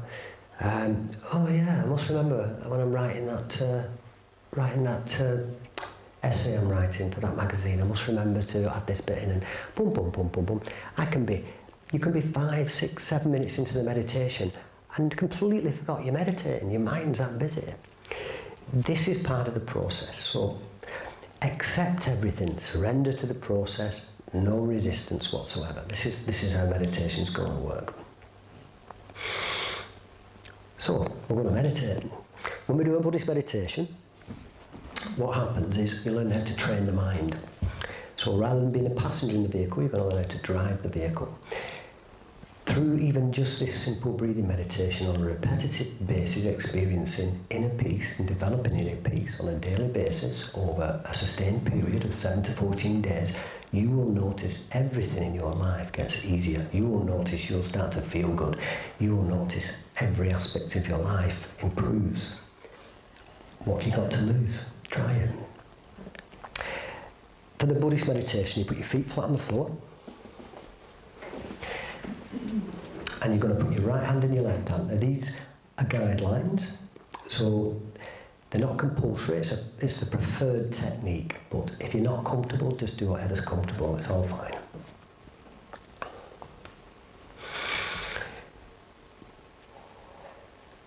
You're going to sit with your back upright but not straining. This can take quite a bit of practice because I slouch, and there's lots of terms you can use, inner winds, your energies, chakras, whatever. But when you're meditating, you need to allow energies to flow around your body. And the Buddhist term would be your inner winds. It could be your chi, it could be whatever you like. So if you strain, you're not relaxed. But if you slouch too much, then your energy's not going to flow, you're not going to breathe correctly. So it's finding this place in the middle. It took me ages to find it, but you will find it. Okay. So your feet flat on the floor, right hand in your left hand. Try and sit upright but not straining. And gently close your eyes.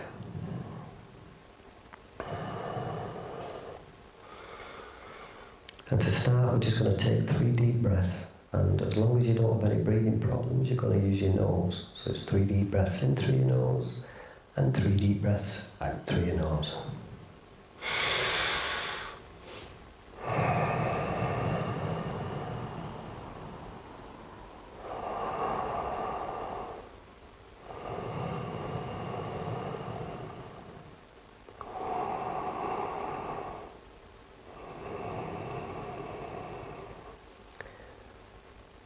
Okay, now imagine you've just arrived at the New Horiszons in St. Helens. And you've just come to the doors of this room. As you get to the doors, you'll notice you've got a really heavy rucksack on.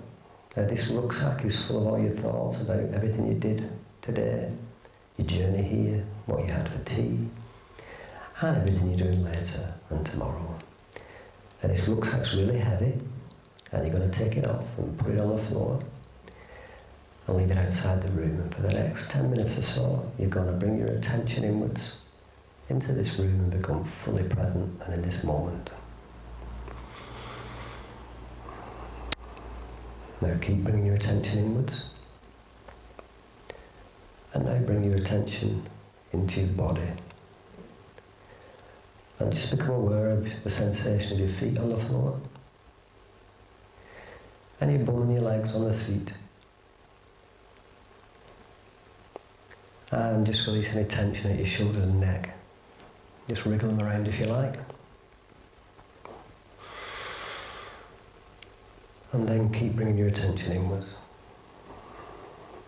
And now start to bring your attention inside and focus on the sensation of your breath.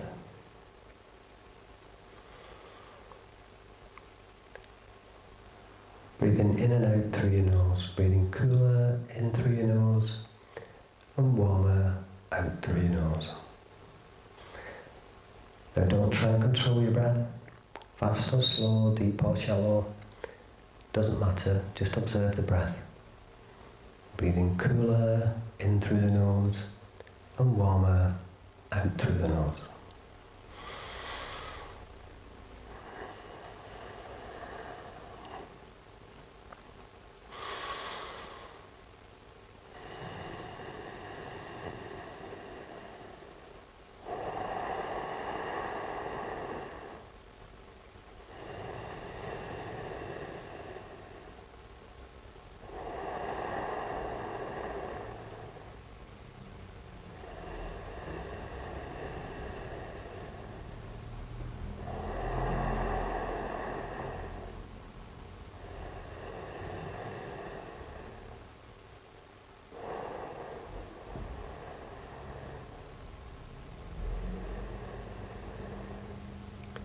Now if your mind should start to wander and you have any distracting thoughts, just accept this.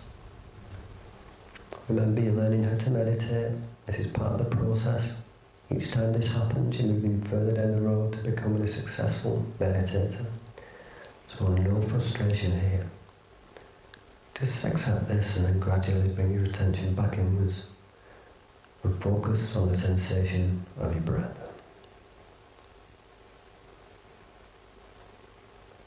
Breathing cooler in through the nose and warmer out through the nose.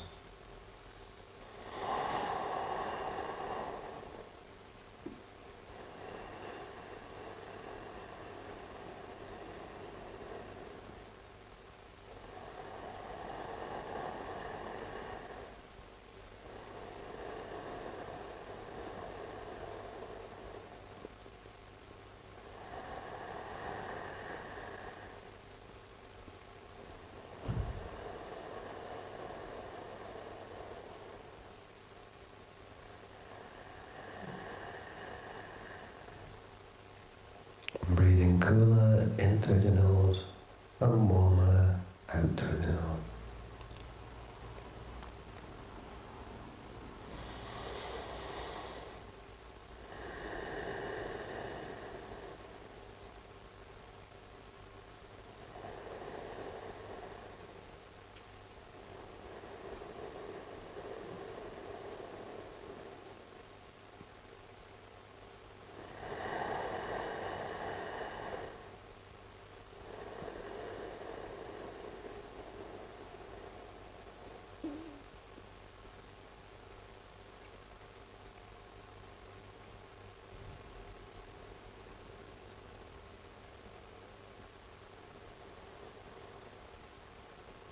Again, if the mind should start to wander, you have any distracting thoughts, just accept this, no frustration here. This is a good thing, it's part of the process. And just gradually in your own time, bring your attention back inwards and focus on the sensation of your breath.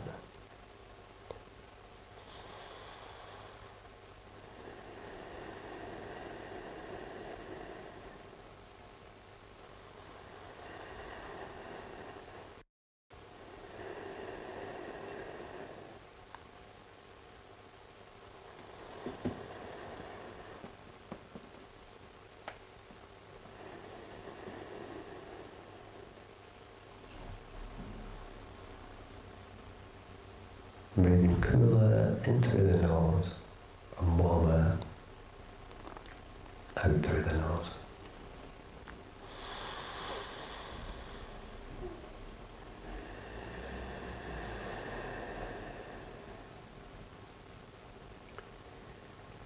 Now after a while you should start to feel more peaceful, relaxed and calm.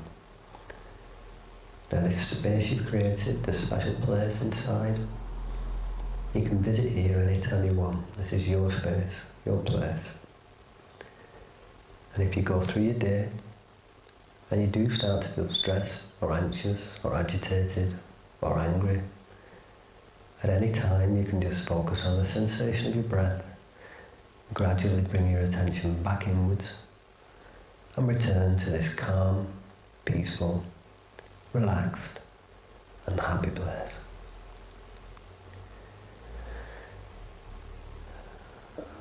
And with practice, you'll learn how to develop this peace, this calm, and then take this out of your meditation and into your day. And go through your day giving this out to everybody you meet.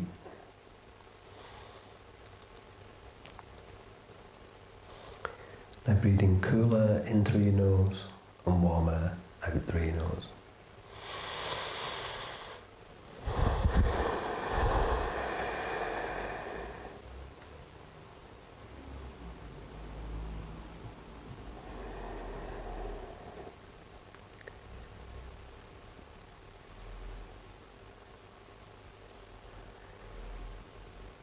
And then gradually start to bring your attention outwards slowly. And at first bring your attention back into your body. Become aware of the sensation of your feet on the floor. And your bum and your legs on the seat. And your shoulders and neck. Just releasing any tension and wiggle around if you like. Now still keeping your eyes closed. Bring your attention out further. Gradually bringing your attention back out into this room. And now when you're ready, in your own time, gradually opening your eyes.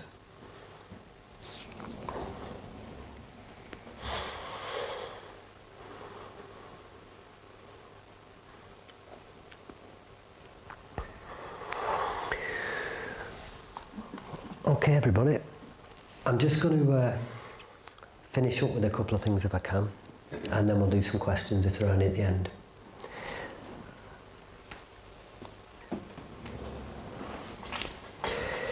Yeah. If any of you don't know, I have a radio show, and it's every Monday night at 7 o'clock on Salford City Radio. And it doesn't matter if you can't pick it up with the FM 94.4 FM, because I can't even get it. I'm in Bolton, it only really covers Manchester. But what you can do is just go onto the website and you can listen to them again. So there's like a podcast feature, and you can just listen to the shows afterwards. And I've had some really interesting people on, including Willow over there, and also Janet G's been on recently. I've had a number of people on. People that have seen the world a little bit differently than maybe you and I, people that have got an interesting story to tell, and it's very spiritually orientated, the show.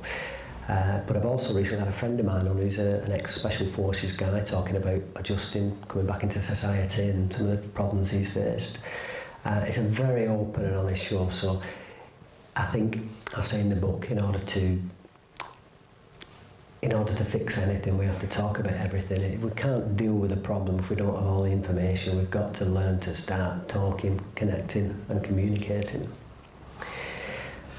I've also got a book out, which you know about, but I've got another book that'll be coming out probably in March as well. I'm writing 7, I've written 3 now, and it's all about, the first book is From Pills to Peace, and it's about initially what the world's like, my journey to this point, and learn how to meditate.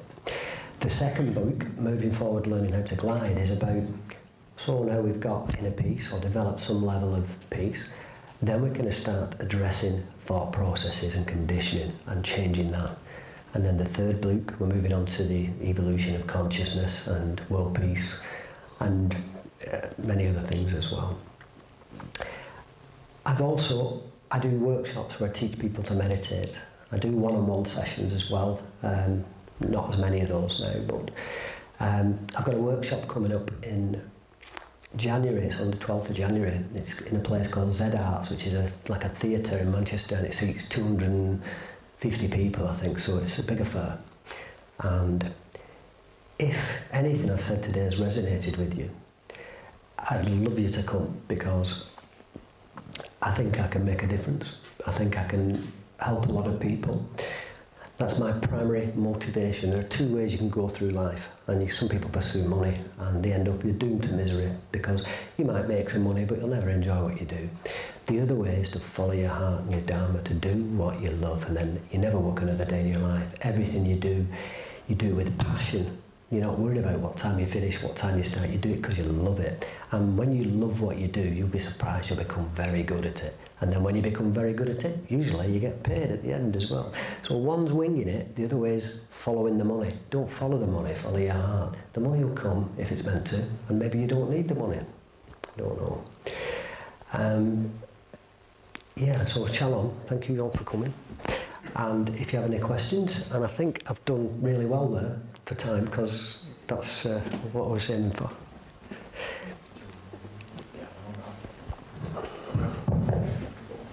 What's your strength? What's your strength tattoo? Darkness strength tattoo. What's the symbolism? Did you have it before when you was a thug, or did you have it later? Yeah, I was a thug.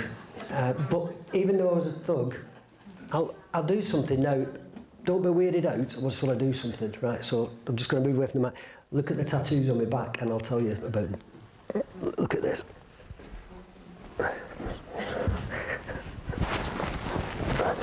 Can you see? Yeah, so... We didn't get them really. We didn't get them. You weren't meant to read them, I was just illustrating the point that I'd have many, many tattoos on my body. I didn't realise, but all this time, I've been writing anyway, I just didn't write it in a book. I've always had a lot to say, and I've always been excited by the mind. It's the only thing that really excites me is the mind. Are those the victims on the back there? Pardon? Your victims? No. They're all quotes from people who... the quotes about the mind, and even before I had my nervous breakdown or went down a spiritual path, which probably saved my life, there's no two ways about that, you could see there's this internal struggle going on, because on one hand I was externally a party guy, I took a lot of drugs, hung around with doormen and bad people maybe, and I was violent, but on the other hand I was crying out there was something more, and I was trying to find it, you know. This tattoo, Out of the Darkness Comes Great Strength, I call tattoos external emotional scars. What you do, you don't wake up on a Monday and you think, I'll go get a tattoo. Usually what happens is something significant happens in your life. It might be a bereavement, it might be the birth of a child, it might be a traumatic event that you come through, whatever. And then what happens is that's when you get a tattoo. And for me, every tattoo on my body has a significant emotional meaning, you know. So I went through a traumatic event, and that tattoo afterwards, I realised that I'm still here, still alive, and it made me stronger, and I learned from it. That's all it was. Yeah. Thanks. Thank you. As far as starting to meditate, how would you what part of your house, how do you decide what's the best place to start? Okay, this is good question. They're all good questions, by the way. So, you need a space to meditate in. Now, I have a meditation room, I've had one for a number of years. Not everybody has that luxury, and I simply decided it was more important than some of the things in my life and emptied one of the rooms out and made it a meditation zone. What you need to do if you create a space for meditating, you need to give yourself every chance possible. So visually, you don't really want to do it in front of your notice board or your desk. You need a peaceful space. You might have a candle. You might have, I have a shrine, but you don't need to have a shrine. You need somewhere comfortable to sit. Ideally, a space where you can sit, where you can dim the lights and, as best possible, not be disturbed. It doesn't have to be spiritually significant, but it wants to be a peaceful space. You know, and that quite often as well, it helps if you're burning some incense and things like this. Can you imagine a guy from me who's been a cage fighter, who's been a drug dealer, who's beat people up for money, collecting debts and stuff like that? And I'm sat in my room with incense burning, thinking, if somebody sees me, what will they think? You know, it was a significant change for me to go through this. So for a long time, I did it in quiet. I didn't tell people about it. I couldn't say I was a Buddhist for over a year because I couldn't say it out loud. I remember going to the Buddhist centre in Bolton, and what I used to do, I knew all the doormen in Bolton, right, all of them. So what I'd do, I found a route through the back streets so I could get to the Buddhist centre without being spotted, and I'd literally be hood up, balaclava on, and shimmy through the streets of Bolton, hoping nobody'd see me because they might recognise me and think, what's he doing there? You know, that was because I used to, but I used to care about what people thought. And now, there's two ways you can go through life. You can try to please other people. You'll never please them. They will control you, and you will be miserable. The other way to go through life is do what you like, right? And it's not a selfish pursuit, because remember, in order to help other people, you've got to be happy and peaceful too. Do what you like, do what makes you happy, and then the people that really matter will see how happy you are, and they'll be happy for you. They're the people that love you. And the people that aren't happy about it, you don't really want them in your life.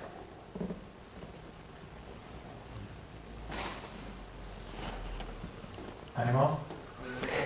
If you're happy and I'm not happy about it, that's not a good relationship, is it? Your joy should bring me joy, you know, if I care about you. Yeah. How long would you say meditate for? Yeah, ideally, it's different in different techniques and traditions. In transcendental meditation, it's 20 minutes, and you do it at different times, actually. In Buddhist meditation, ideally you want to do it as soon as you wake up, because if you don't catch it then, and you get an hour into your day, you'll be surprised you'll just not catch it, that meditation. You need to make it very early. Same with the nighttime meditation. In Buddhist meditation, 15 minutes, either end, 15 minutes. Even with just that one meditation, the idea of doing a workshop is you get 4 meditations, so you have choices, because some meditations work better than others for different people. Remember, it's a personal journey, and you can choose what works for you. But the breathing meditation, just with that one meditation, if you do that for 15 minutes every morning, every night, for 14 days, we could sit back here in 14 days and have a conversation, and you will be telling me about the amazing things that are happening in your life. Can you come and do a laughter yoga work? Oh, you've no idea. Yeah, I didn't run that workshop. I was at a. Well, that's a good point. I don't know. I was outside my comfort zone. I might be able to talk in front of people, but doing this laughter yoga took me outside my comfort zone. But it was one of the best things I've done in a long time. It's brilliant. In my book, I say you have to try the 10 to find the 2, right? If you predetermine whether you're going to enjoy something or not before you've tried it, yeah? Especially if it's something you've never done, this is the big thing. You might try 10 things. 9 of them you might not like, but 1 of them you might. But you're never going to find the 1 if you don't try the 10. You've got to do new stuff all the time. Try new things. Don't become set in your ways. Don't have preconceived ideas. Do new stuff. Get outside your comfort zone. Life will become joyous and blissful in a very short space of time. When you start to meditate on a regular basis, you'll find that you have perspective. You start to feel yourself again. You start to feel good, and then you're very much more open to doing new things and transcending fear. Yeah.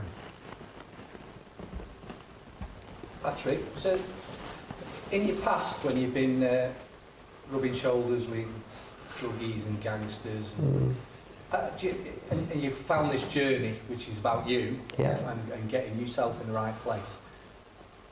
And do you ever feel like you want to be evangelical about it to people you knew in the past who you saw good in, even though they were doing bad things? Do you ever feel like, I want to get back in touch with them and show them that there's a different way? Do you ever? Yeah, well, it's very poignant that you say that, because a couple of things have happened since originally I went down this road and I didn't tell anybody. Then I started to shout about it. And a lot of people that from my past got in touch with me. And what surprised me, I was dreading this day, because I knew this day would come where some people might get in touch with me. The ones that got in touch with me have changed. They've changed too. I assumed that everybody else would stay the same. They've not. As I say, you get into your 40s, maybe your 50s, but generally in your 40s, most people go through some kind of significant shift in their life, and they've done it independently of me. They've got back in touch, we've hooked up, and a lot of the people have changed. They've realised that, you know, they've dropped their ego, they've stopped caring about what other people think, and they've found happiness not necessarily through meditation, but through lots of things, through different things. But what I've also done is I've intentionally sourced out, not everybody because it would take too long, but one or two people that maybe I felt I needed to apologise to, you know. And I have done this, and I'll willingly do it because I'm not running anymore, you know what I mean? I want to, if there is a problem, I want to fix it, you know. But I do think that it's about a personal choice, and if somebody doesn't want to change, then they have to arrive at that point. But they don't need to know how to change, they just need to know that maybe they want change. Then we can join in and have a conversation.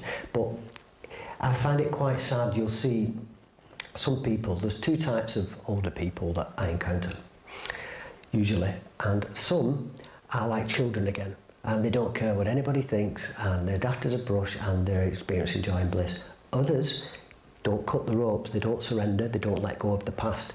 In order to experience joy and bliss, you have to become still through meditation. You have to become aware of the things that are holding you back, the thought processes about past events, and you have to cut those loose.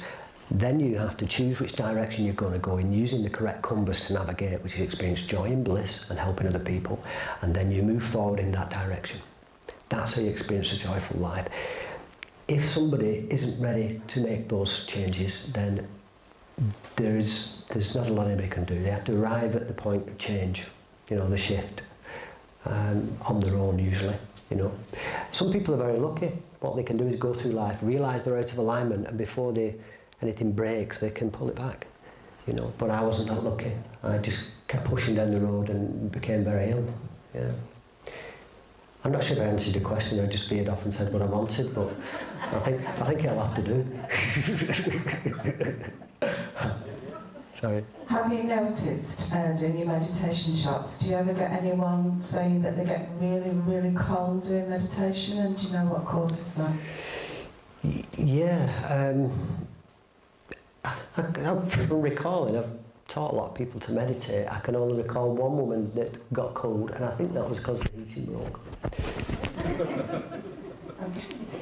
No, what happens with meditation, because it's such a personal journey, the array of experiences I've had, even just from a short workshop, is amazing. You know, every time I do a workshop, there'll be something an experience that hasn't cropped up before will come. And usually, over a period of time, if we still have contact after that and meditate, it becomes apparent maybe why their journey is how it was. But I suppose if you're getting cold when you're meditating, you've always been cold, right? Remember, when you meditate, you become aware of subtle sensations in your body, so you're probably cold before that and don't realise it. When you meditate and become still, you become very aware of the sensations in your body. And the only other thing I would say is that maybe if somebody becomes cold, it's not there beforehand. When they meditate, you know that when you have is it the mammalian response? When you have the blood pump into your body, but when you're immersed in certain circumstances like ice water, the blood goes to the essential organs and your extremities become cold because the blood doesn't go there. So I can only assume that possibly when you meditate, your body's doing whatever it needs to do, and maybe your heart needs some help. You know? Thank you. Yeah. Rick, do you ever fast? Yes. And what's the longest you fasted for? Okay. Interesting this. I like to think, because you can clearly see this divine being in front of you, I gained a degree of mastery over my body. What I did, which I haven't talked about tonight, this answer is going to take a couple of minutes. Is that okay? Yeah. I had a problem with my knees, and I'll get to fasting. It does make sense. I had a problem with my knees, and I went to have them looked at, and the problem got worse, and I torn my kneecaps, damaged my ligaments, had arthritis in both knees, and the knees, they said I needed 3 operations on each knee, and that was that. There was no option. That was what I was told. I didn't listen to what they told me. I completely decided I wasn't accepting this, because in having the operations it meant that I might not be able to walk properly after that. And I started running. And then I started running marathons. And then I started doing triathlon. And then I started doing Ironman. My knees completely healed. There's no arthritis. There's no damaged kneecap. The ligaments aren't damaged. My knees healed, right, when they said that I needed the operations and there was nothing else they could do. You can call that what you want, right? I'm choosing my words carefully, because but for me it was borderlining on a miracle for my knees, because if you knew me in my life, for about 18 months I was in agony, I could barely walk. And I decided that I was going a different route. I believe that through meditation I'd gained a degree of mastery over my body.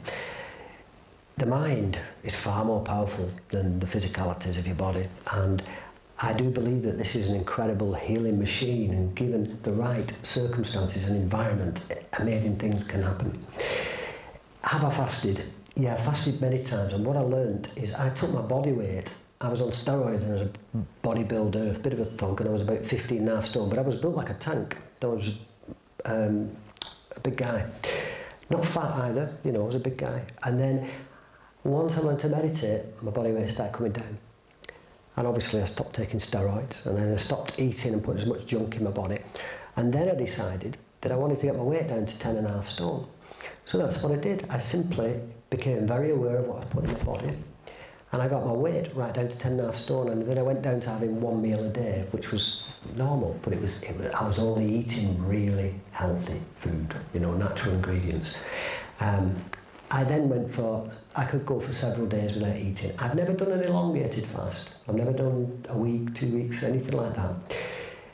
I say in my book that the mind is far more important than food, and that this might seem crazy, but you can easily go 3 or 4 days without eating food and you'll be fine, right?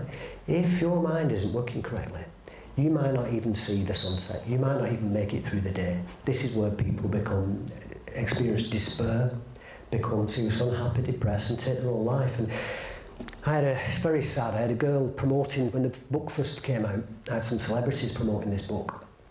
And one of the girls was called Sophie Graddon, who was about to promote this book, and she took her own life 2 days before she was going to launch this book herself. And the whole time this girl was suffering, suicidal, and we didn't know, because she didn't talk, because she didn't express how she was feeling inside. So the mind is far more important than the body. The body can withstand a lot, and you'll find that I fasted for a few days, no more.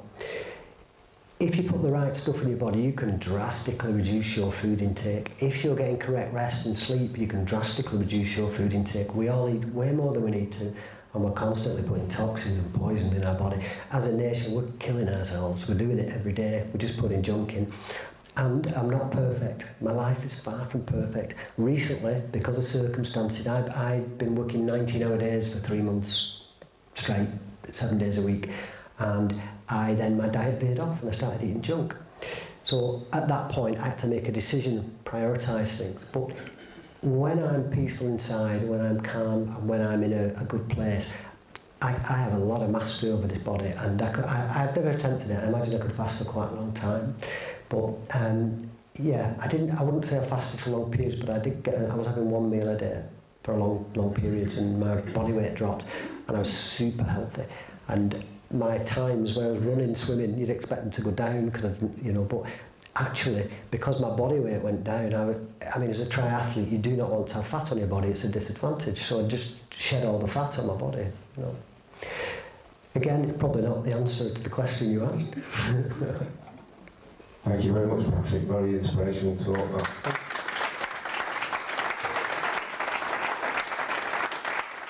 Thanks very much. I was impressed with that, and how you bounced back from, the bottom, really.